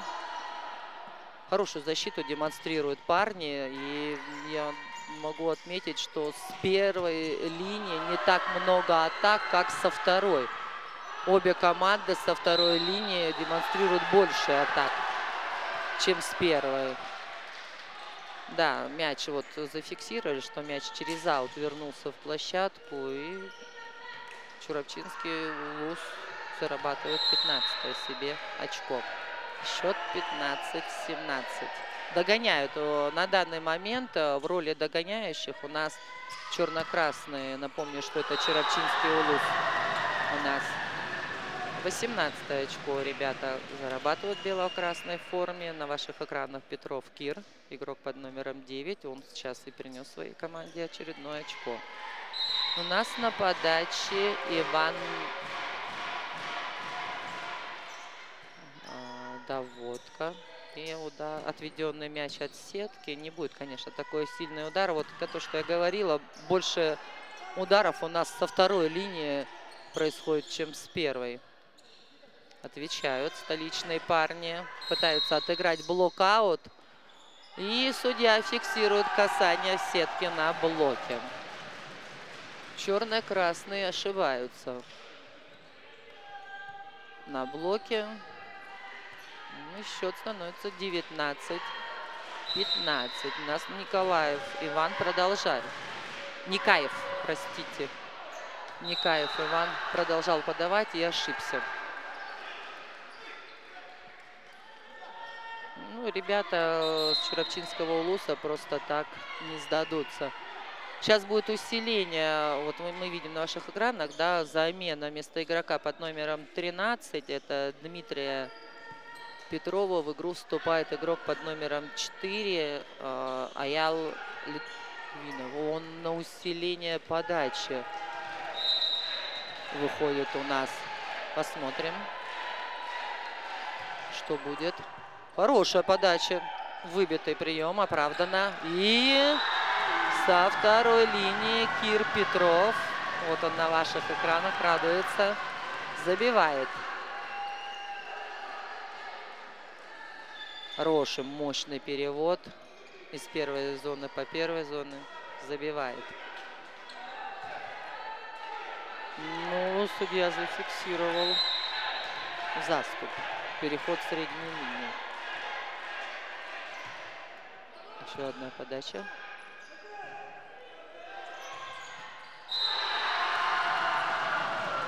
Да, на данный момент у команды Чурапчи связующий игрок под номером 1 это Александр Скрябин, капитан команды, немного уступает в росте остальным игрокам. И столичные парни, воспользовавшись это, что блок не такой высокий, обыграли его по первой зоне. Он связующий. Вот комбинация крест в исполнении чурапчинского улуса была тоже красивая. И блок-аут отыгрывают они. Счет становится 18-20. Что-то мне это напоминает предыдущую игру, женский золотой финал, когда столичные девушки, правда, они были в роли догоняющих. Мощный удар с центра площадки в исполнении Владимира Моисеева. В центре, вы смотрите, красивый перевод. Счет 19-20. Парни продолжают черно-красные подавать. Блок-аут. Блок-аут. Забивает у нас Евгений Винокуров. Очень нужное, важное очко. Напомню, что это концовка партии. Первая партия длится у нас до 25. Капитан команды на подаче. Отвечает Владимир. Пробивает. Пробивает двойной блок. Но сегодня Владимира не унять. Он все, что ему паснули, он все забил сегодня. Он прыгучий. И при счете 21-20 первый перерыв берет команда города Якутска. Давайте показываем, на наших экранах тренера города Якутска Лия Федоровна и Константин Михайлович дают наставления своей команде, своим парням. Да, парни тоже собраны с различных школ города Якутска. Тренера в этот раз молодцы, подошли основательно к подготовке своих команд, что и приводит к результатам. Ну, а счет 20-21. Концовка партии. Есть доводка. Ошибка во второй передаче. Ошибка. Да, и счет сравнивается. 21-21. Вот вы видим, да? Да, вторая передача. Ну, выходящий игрок со второй линии, конечно. Все верно.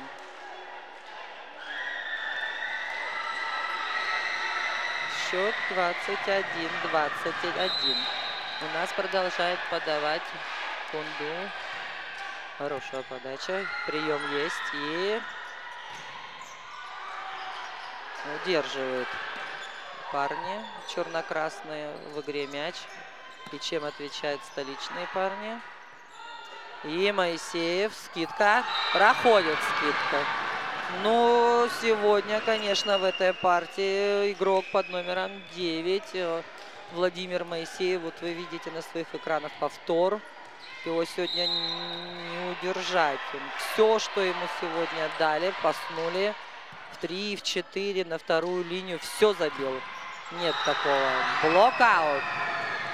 Кир Петров забивает нужное в концовке партии очко.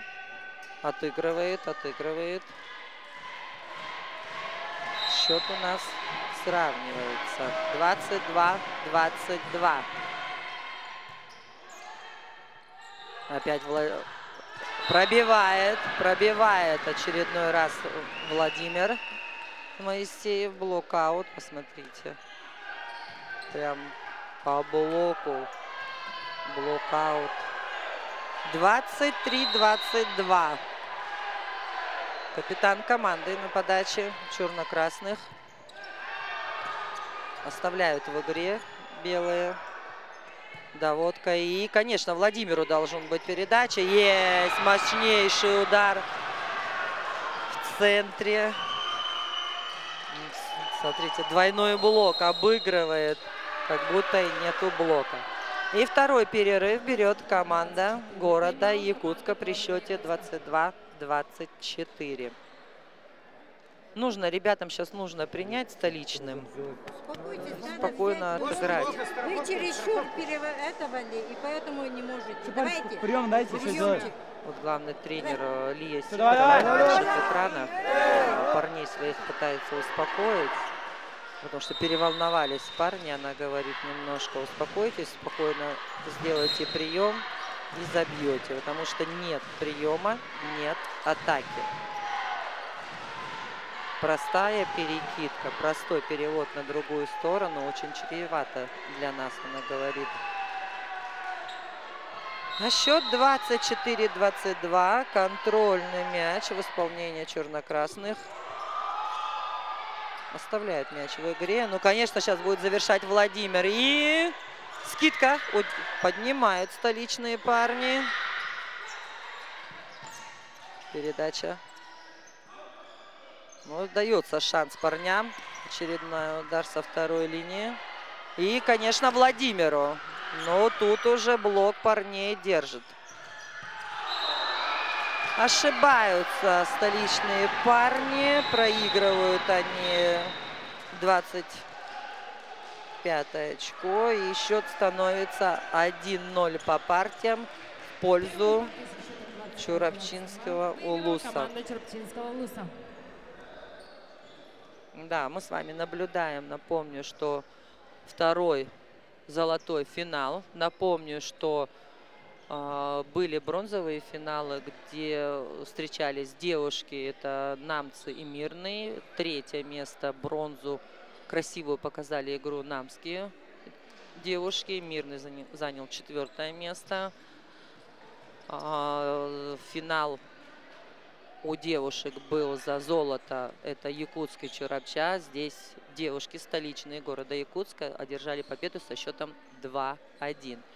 Бронзовый финал у парней был между командами Амгинского Улуса и Татинского Улуса. И победу со счетом 2-0 одержала команда города Амгинского района.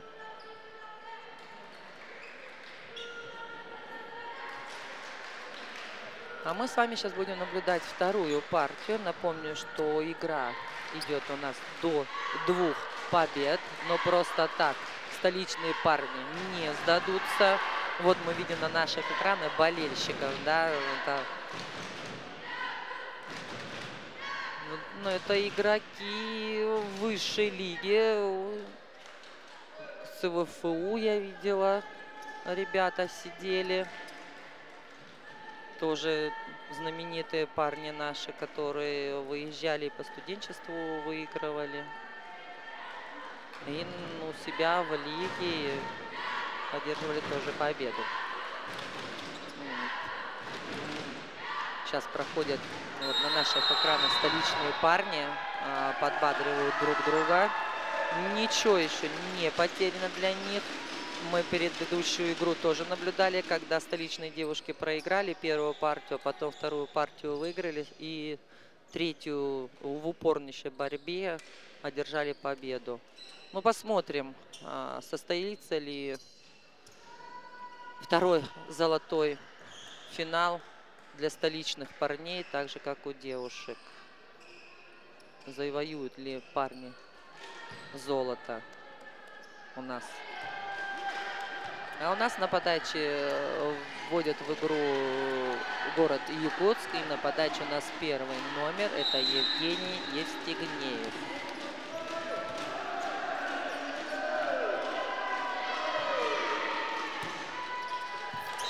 Эйс приносит, можно сказать так, эйс для своей команды зарабатывает.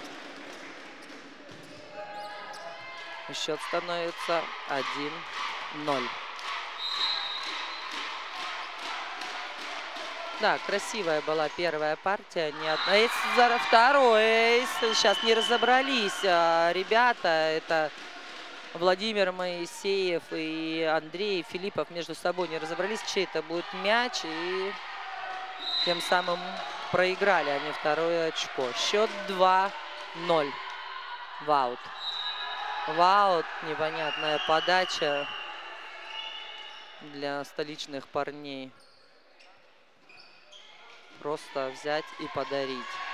На данный момент это очень важные очки, которые должны зарабатывать парни потом и кровью свои. Потому что, напомню, дорогие телезрители, что игра длится до 2 побед. И первую партию выиграла и одержала победу черно-красные, которые на вашем экране. И если они сейчас выиграют вторую партию, они становятся золотыми победителями. Счет 1-2. Эйс. Эйс не справляется с приемом либера команды города Якутска. А на подаче у нас игрок под номером 17. Это Андрей Филиппов.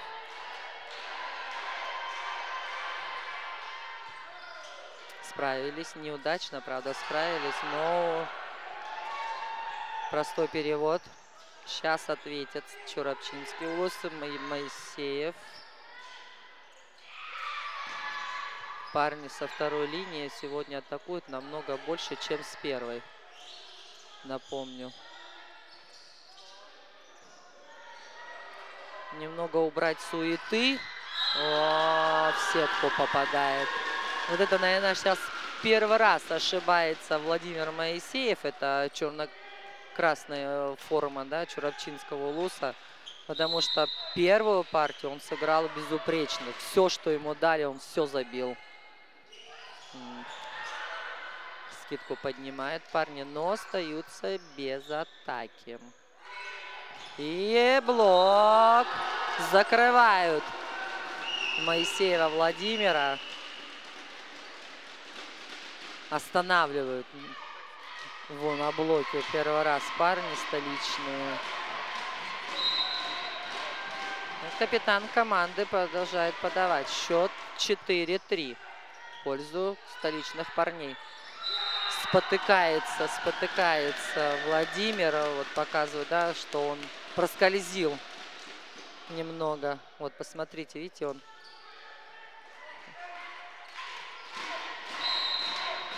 избилась атака. Эйс. Эйс. И перерыв при счете 3-6 берет команда Чурапчинского улуса. 3-6. Капитан команды под номер 8 столичных парней. Это у нас Родион Ермолаев. Приносит своей команде подряд 3 очка. Ну, наверное, так и должен капитан команды вести за собой.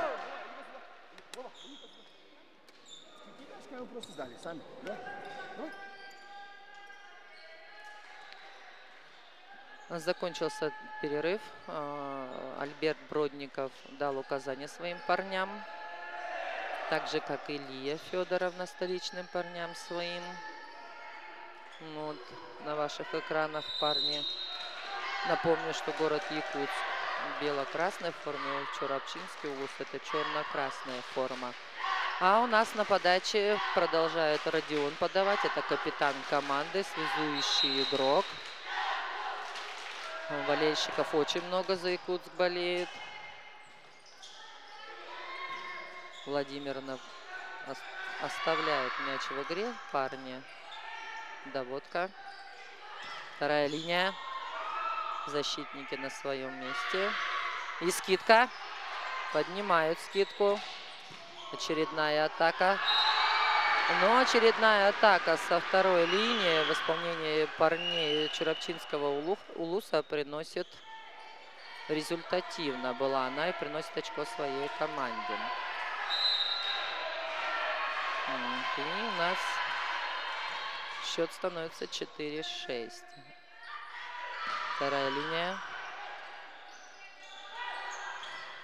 Да, конечно. Пока у нас на первой линии Владимир Моисеев, да, у Чурапчинского улуса, все пасы будут ему происходить, так как он, мало того, что он центральный игрок, так он еще и основной игрок, высокий игрок. Вот. Кир Петров отвечает, пробивает двойной блок. Пробивает Кир сегодня. Кир Петров показывает свою лучшую игру. Да, конечно, там вот сейчас мы видели повтор, можно сказать, одиночный блок был. Хорошая доводка. Прострел. Не проходит прострел. Я думаю, что, наверное, со стороны Чурапчинского улуса не надо вот такие быстрые пасы давать Владимиру, так как он очень хорошо снимался с высоких мячей.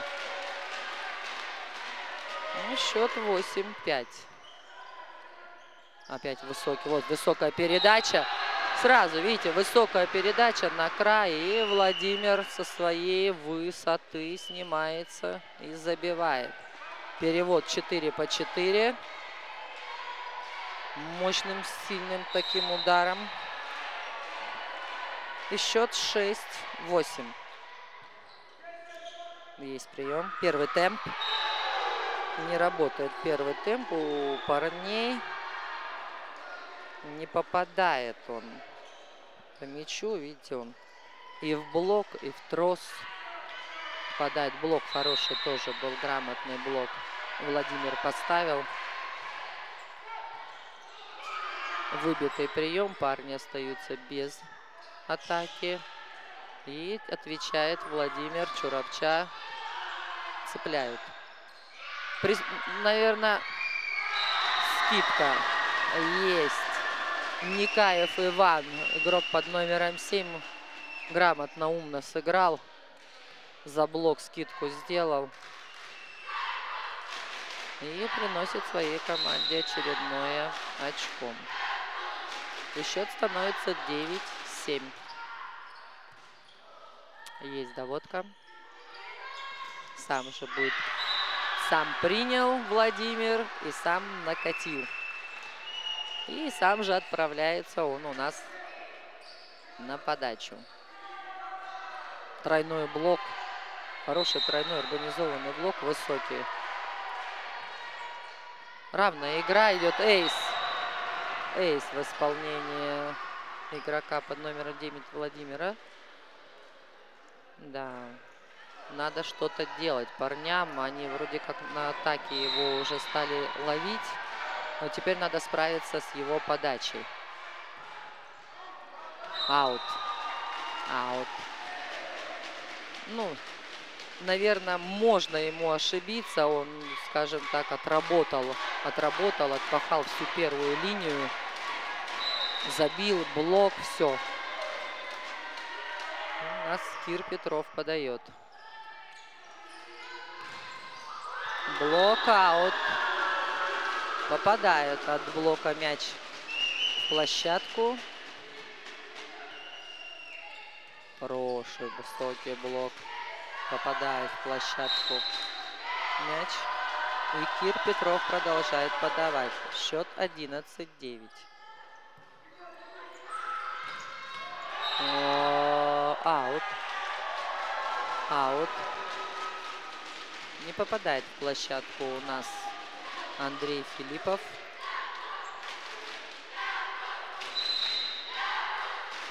У меня был хороший такой удар.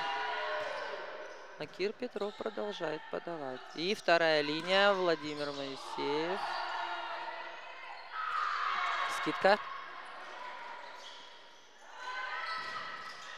Закрывают. Закрывают у нас Андрея Филиппова на блоке. Ребята, конечно, его команды подстраховали. Но решил сразу со второго мяча, он, видите, перекидку сделать и попал в сетку. И вынуждены при счете 9-13 тайм-аут взять Альберт Бродников. Себочков, сами дали, да. Сейчас давайте. Давай, Андрей, сейчас. Так, иди, да, заходи. Стой.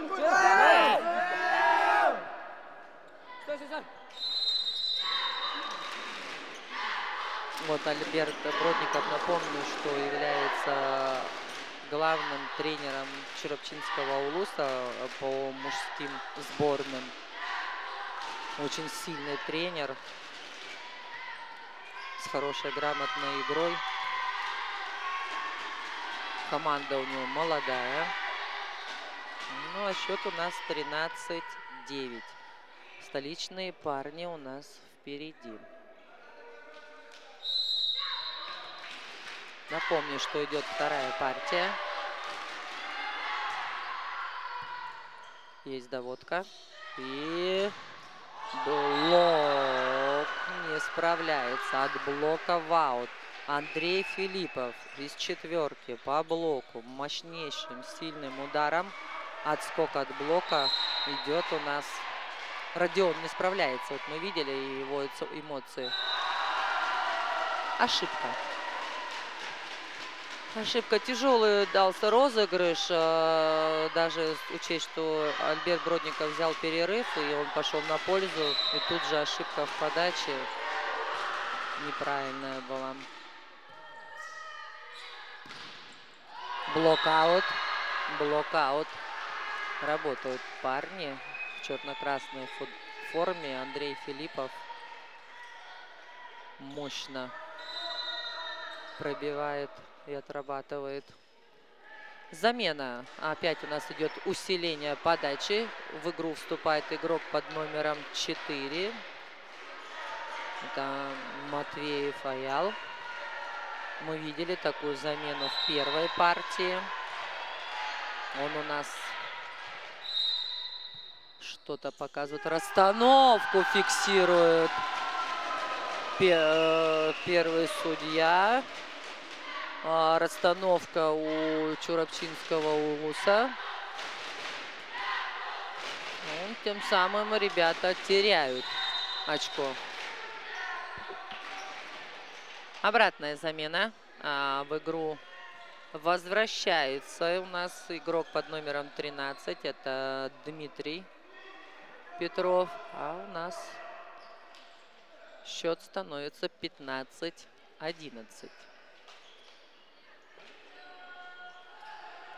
Парни столичные продолжают подавать. Им уже терять нечего. Им нужно выигрывать обязательно эту партию, чтобы выйти на третью и постараться завоевать золото.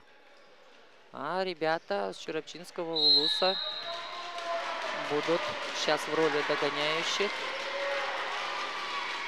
чтобы завершить игру. Не попадает ни в блок, ни в площадку, не попадает у нас вот на ваших экранах Андрей Филиппов. Хотел сыграть по первой зоне, либо по блоку аут, и не попадает. И счет становится 16-11.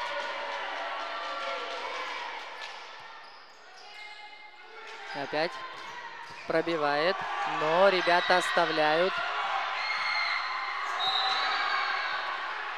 Да, ребята молодцы, постарались. Вот мы видим колесо в исполнении, да, Андрея Филиппова, потому что он мощно пробил, забил нужное очко для своей команды и сам же отправляется на подачу. Счет 12-16. Хорошая доводка. Зону решили сыграть столичные парни.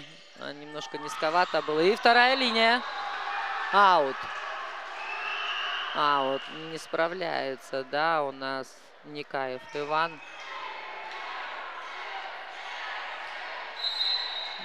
И Андрей Филиппов продолжает подавать. Хорошая подача. Крест.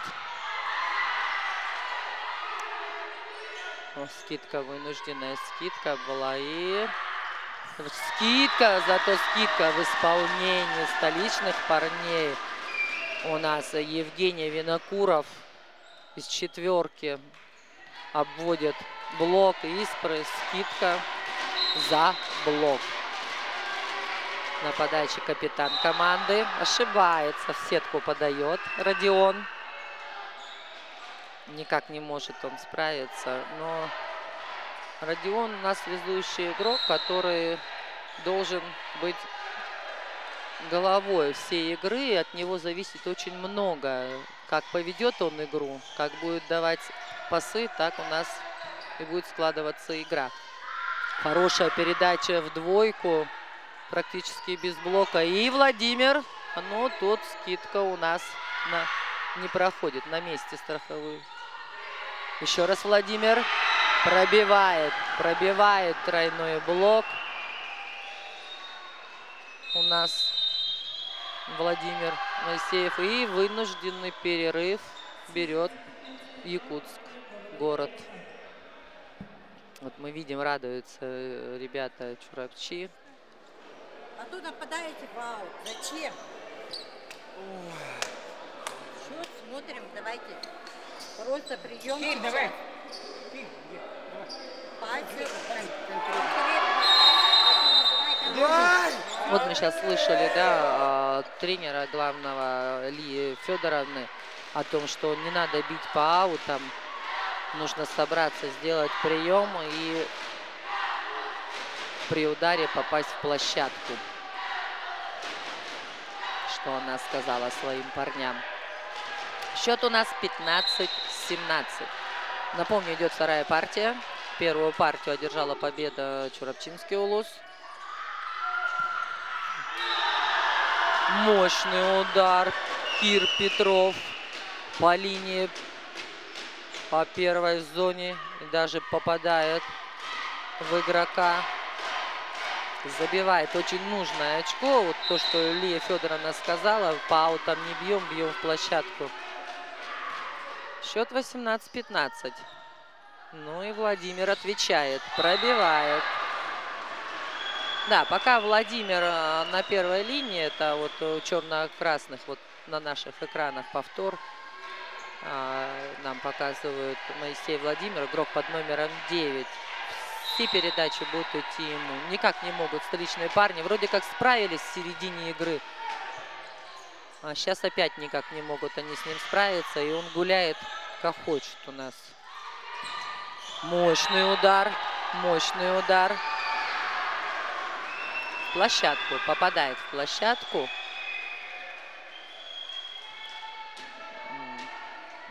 Основной тоже игрок. Это Андрей Филиппов, номер 17. И счет становится 17-18. Эйс. Эйс в исполнении Чурапчинского Улуса. Вот мы видим на наших экранах капитана команды, который и заработал для своей команды эйс. А в команде города Якутска замена. Вместо игрока под номером 5 Евгения Винокурова в игру вступает игрок под номером 10 Никита Лукин. А капитан команды продолжает подавать. Счет сравнялся 18-18. Есть. Кир забивает. Забивает.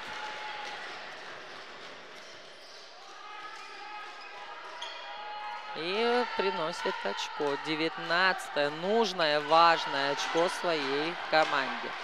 У нас с вами практически концовка партии. Столичным парням очень нужны эти очки. Им нужно обязательно выиграть эту партию. Тогда у них есть шанс в третьей партии побороться и выиграть. Ошибается у нас черно-красные. Чурапчинский Улус. И столичные парни вырываются вперед. 20-18. Доводка есть. Владимиру Моисееву двойной блок. Пробивает он тройной блок. Владимир. И сам же отправляется. Смотрите, тройной блок. Высокий тройной блок. И он мощным ударом пробивает его.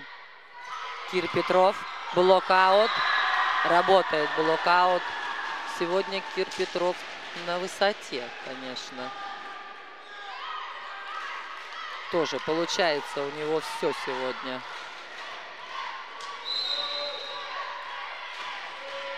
Счет 21-19. Без атаки накат будет. Столичные парни. Такой же простая перекидка на сторону черно-красных. И пробивает Андрей Филиппов блок столичных парней города Якутска. Вот мы видим хороший тройной, тоже организованный блок, но пробивают. Сегодня центры у Чурапчинского Улуса, это вот основные игроки, это Филиппов Андрей у нас под номером 17, да, и игрок под номером 9 Владимир Моисеев. В третьей зоне гуляют как хотят. Им ставят тройной такой большой организованный блок, высокий, но они все равно пробивают его. И со второй линии. Но все получается у Владимира, и он сравнивает счет 21-21. И при счете 21-21 команда города Якутска берет тайм-аут.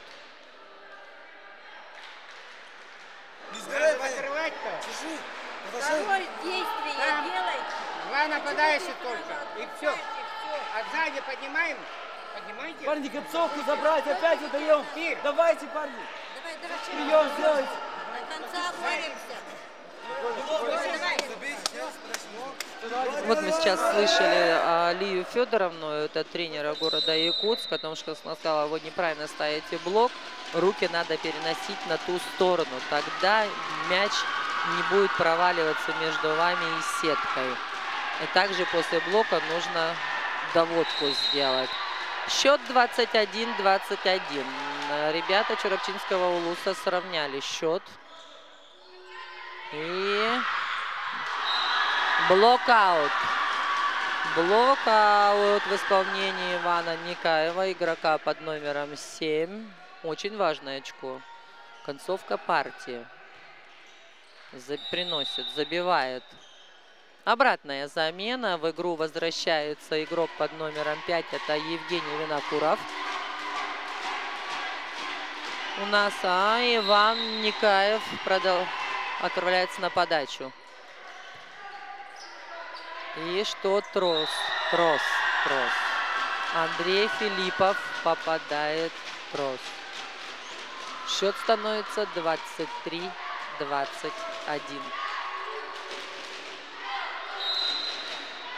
Подает столичные парни. Хорошая доводка. И, конечно, блокаут. Блокаут Андрей Филиппов отработал. Для него это вот мы видим близко к сетке, высокий блок, но он обыграл его. Скидку сделал блокаут. У нас на подаче Чурапчинский Улус. Скидка в исполнении столичных парней за блок. И у нас счет 24-22 в пользу столичных парней. Город Якутск. Напомню, парням городу Якутску нужно обязательно выиграть эту партию, чтобы дальше побороться за золото. Конечно, да. Ну вот, выигрывают парни. Счет 25-22. И счет по партиям становится 1-1. Мы с вами будем наблюдать второй золотой финал, такой же, как у девушек. Вот посмотрите. Когда девушки у нас играли за золото, тоже они играли из 3 партий. Первую партию выиграла Чурапча, что у девушек, что и у парней. Но вторую партию выигрывают столичные парни, и так же, как и девушки. Будем наблюдать с вами красивую игру в третьей партии. У кого сейчас нервы крепче, железнее, те и вытянут. Вот мы видим, у нас Кир у столичных парней, Кир Петров на полу. У него, видимо, ногу свело или что. Ему немножко помассировали. Да. Андрей начинает со второго. Андрей, 17, да, Андрей? Вот мы сейчас слушали, да, с вами на ваших экранах. Первая партия закончилась со счетом 25-22 в пользу Чурапчинского улуса.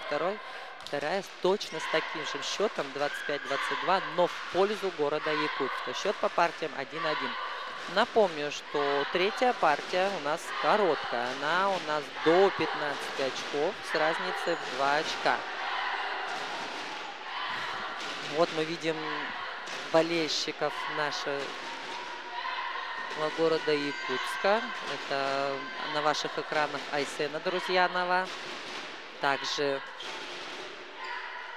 у нас наши золотые финалистки, девушки города Якутска. Парни настраиваются. Сейчас ни одной, ни второй команде, что столичным парням города Якутска, что команде Чурапчинского улуса терять нечего. Потому что они понимают, что это последний шанс забрать золото. Сейчас судьи проверяют расстановку. Команда Чурапчинского улуса и команда города Якутска. И мяч в игру будут вводить команда города Якутска. Напоминаю, счет 0-0. Третья партия. Команда города Якутска вводит мяч в игру. Хороший прием, доводка есть. И, конечно, на основного игрока. Что показывает? Аут показывают. Андрей Филиппов не попадает ни в площадку, ни в блок. Счет 1-0. А у нас на подаче Евгений Евстигнеев. И еще раз ему скидка. Ну, страховка на своем месте. Центр. Срабатывает скидка у столичных парней. А ребята Чурапчинского улуса не справляются со страховкой. И счет 2-0. Напомню, что у нас короткая партия до 15. Есть доводка. И закрывают Андрея Филиппова. Никак не могут они сняться, чурапчинские парни. Но мы видели, когда начало партии предыдущих, в первой, во второй партии, что Чурапча никогда не сдается. Даже если они проигрывают, там 3-4 очка, у них всегда все получалось. И для них это не такая проблема. Доиграть. Остаются без атаки. И атака со второй линии. Не попадает в площадку. Попадает у нас в площадку Иван Никаев. Со второй линии был удар. Перевод по первой зоне. Попадает. Ну, фиксируют судьи. Напомню, что у нас судьи. Первый судья Ефремов Аркадий. Он пробивает блокаут. Андрей Филиппов, наконец-то у него получилось блокаут пробить. И первое очко, наконец-таки, 1-4 зарабатывает для своей команды. И сам же отправляется на подачу. И удар со второй линии. И с чем отвечает Владимир. Блокаут показывает, фиксирует судья Моисеев Владимир. Из третьей зоны переводом поверх блока. Андрей Филиппов продолжает подавать. Усложненный прием, но оставляют ребята, конечно, Владимиру опять. Забивает Владимир Моисеев. Нужно очко для своей команды. И счет становится 3-4.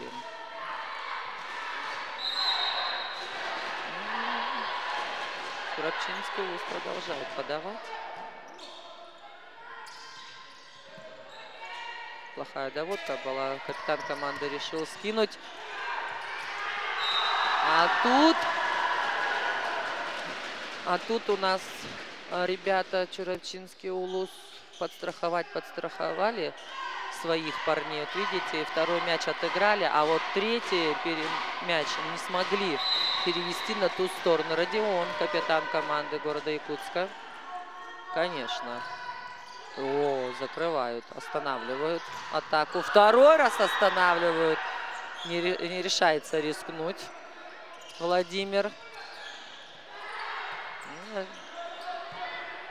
Доводка. Со второй зоны Кир. Скидка на заднюю линию. И хорошую защиту демонстрируют парни. И Моисеев сильным, мощным ударом забивает. Вот мы видим хороший удар. Да, хороший высокий игрок с хорошей техникой, кистевым ударом. Для него это Кир отвечает скидкой. В этот раз поднимают, но не оставляют в игре ребята Чурапчинского Улуса. Третий мяч не долетает до площадки столичных парней. А у нас на подаче игрок под номером 5 Евгений Винокуров. Напоминаю, что и Владимир забивает. Да, все, что Владимиру Моисееву, игроку под номером 9, вот мы сейчас наблюдаем с вами повтор, пасует. Но за все вот эти 2,5 партии, которые мы наблюдаем с вами, его закрыли, наверное, всего 3 раза. Все остальное, что ему пасовали, он все забил. Как будто для него никакой преграды совершенно нет. А наши... Ответный удар в исполнении Ивана Никаева, игрока под номером 7. Блокаут, кистевой блокаут. Приносит очко для своей команды. Счет 7-5. Впереди команда города Якутска.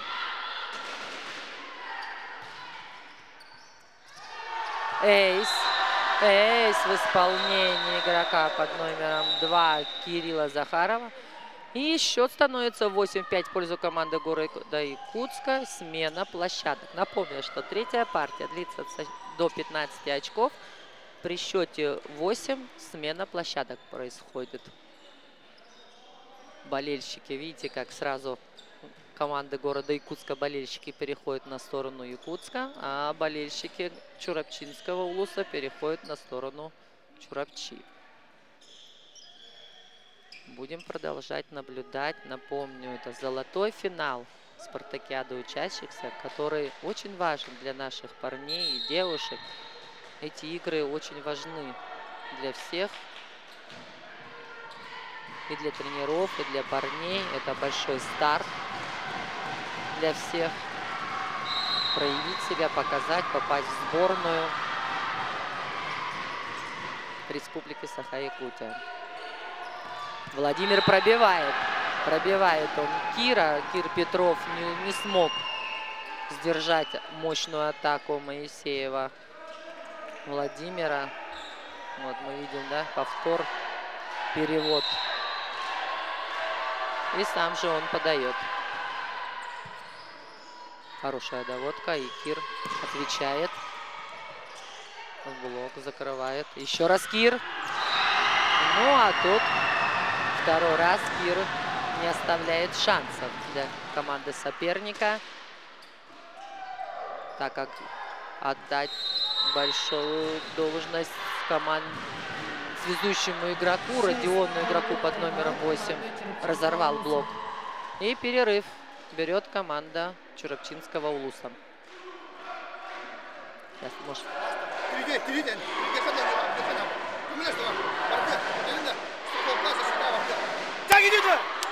Вот мы сейчас слушали с вами Бродникова Альберта. Он дал наставление своим парням, что надо сделать и как правильно сыграть. Ну, посмотрим, к чему это приведет. Счет 9-6. Напомню, что партия длится до 15 очков. Игра очень равная, красивая. С одной стороны и со второй стороны парни показывают свои самые лучшие моменты игры. Как в защите, так и в нападении. Страховки. Все есть у парней. Быстрая, мощная игра. Забивает. Забивает у нас Иван Никаев. И увеличивает разрыв для своей команды. Счет становится 10-6. Кир Петров на подаче. Отвечает у нас. Ну а тут ответный удар со стороны Чурапчинского Улуса. Это у нас, конечно же, Андрей Филиппов. Не заставляет себя долго ждать. У нас на подаче Айтал Бурцев при счете 7-10. Со второй линии ошибаются парни. И счет становится 8-10. Вот. Ошибся у нас Кирилл Захаров. В сетку попал. Да, для парней Чурапчинского Улуса в роли догоняющего Никаев. Никаев Иван забивает 11 очко.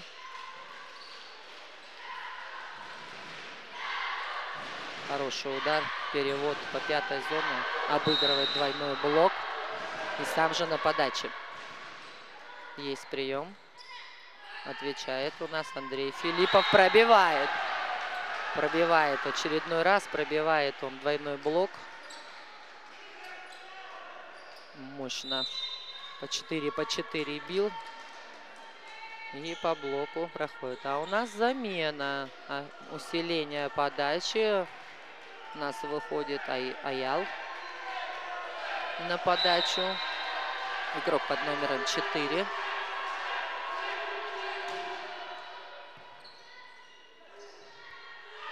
Есть скидка. Страхуют игроки свой блок. Такая же перекидка простая со стороны Е.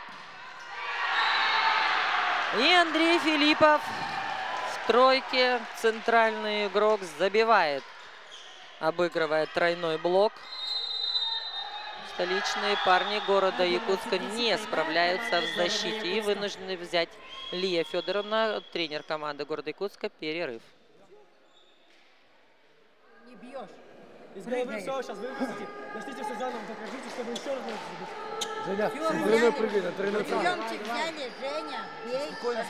До конца. Давай.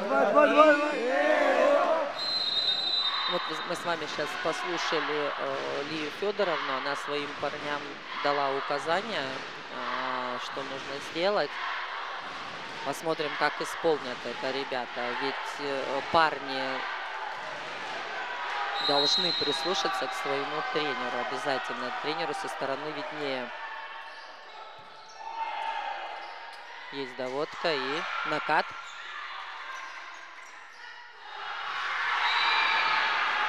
Блокаут. И капитан команды Александр Скрябин, посмотрите, скидкой блокаут приносит очко своей команде. А у нас замена в команде города Якутска. У нас вместо игрока под номером 5 Евгения Винокурова в игру вступает игрок под номером 6 Елизар Максимов. Счет 11-11. Да, напряженная игра с двух сторон. Парни понимают, за что они борются. Скидка. Страховка на своем месте. И Филиппов закрывают. Закрывают у нас Андрея Филиппова, игрока Чурапчинского Улуса. Двойной блок. Не смог обыграть Андрей, конечно. И у нас возвращается на площадку игрок под номером 13 Дмитрий Петров Чурапчинского улуса. Счет 12-11 в пользу столичных парней. Есть доводка. Конечно, будет. Кому еще будет? Андрею Филиппову. Не смог в этот раз обыграть Андрей. Закрывают его на блоке. Это блок у нас Родион, игрок, капитан команды. И центральный игрок у нас Кирилл Захаров. Перерыв при счете 11-13 берет Бродников Альберт.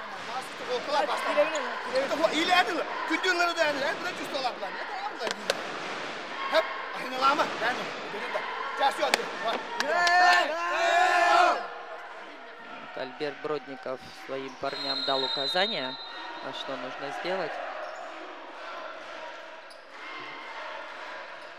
Второй перерыв использовал уже Альберт. У команды Чурапчинского улуса больше нет тайм-аутов. Счет 13-11. Напоминаю, что третья партия длится до 15 очков. Счет 13-11 в пользу команды города Якутска. И ошибаюсь. Хотел рискнуть у нас Владимир Моисеев со второй линии ударить, но попадает в трос. Ошибается. Счет 14-11. Всего одно очко отделяет якутских парней от золота. Что будет? Площадка. Площадку показывают судья, фиксирует. И со счетом 15-11 выигрывает команда города Якутска. С чем, конечно, я смотрю, не согласны парни с Чурапчи. Они показывают, что аут был. Вот мы видим радостные лица парней. Но это слезы от радости, поэтому у нас. А мы с вами, я напоминаю, мы с вами наблюдали золотой финал среди юношей. Первое место зарабатывает золото команда города Якутска, а ребята команды Чурапчи занимают второе место. Я благодарю всех тренеров, всех игроков за красивую показанную игру. Конечно, я очень сильно благодарю всех режиссеров, операторов, всех тех, кто причастен к тому, что нам показывали эти красивые игры и эфиры. Большое всем спасибо, всего доброго, до свидания. А с вами были Светлана Муратова и Татьяна Кузнецова.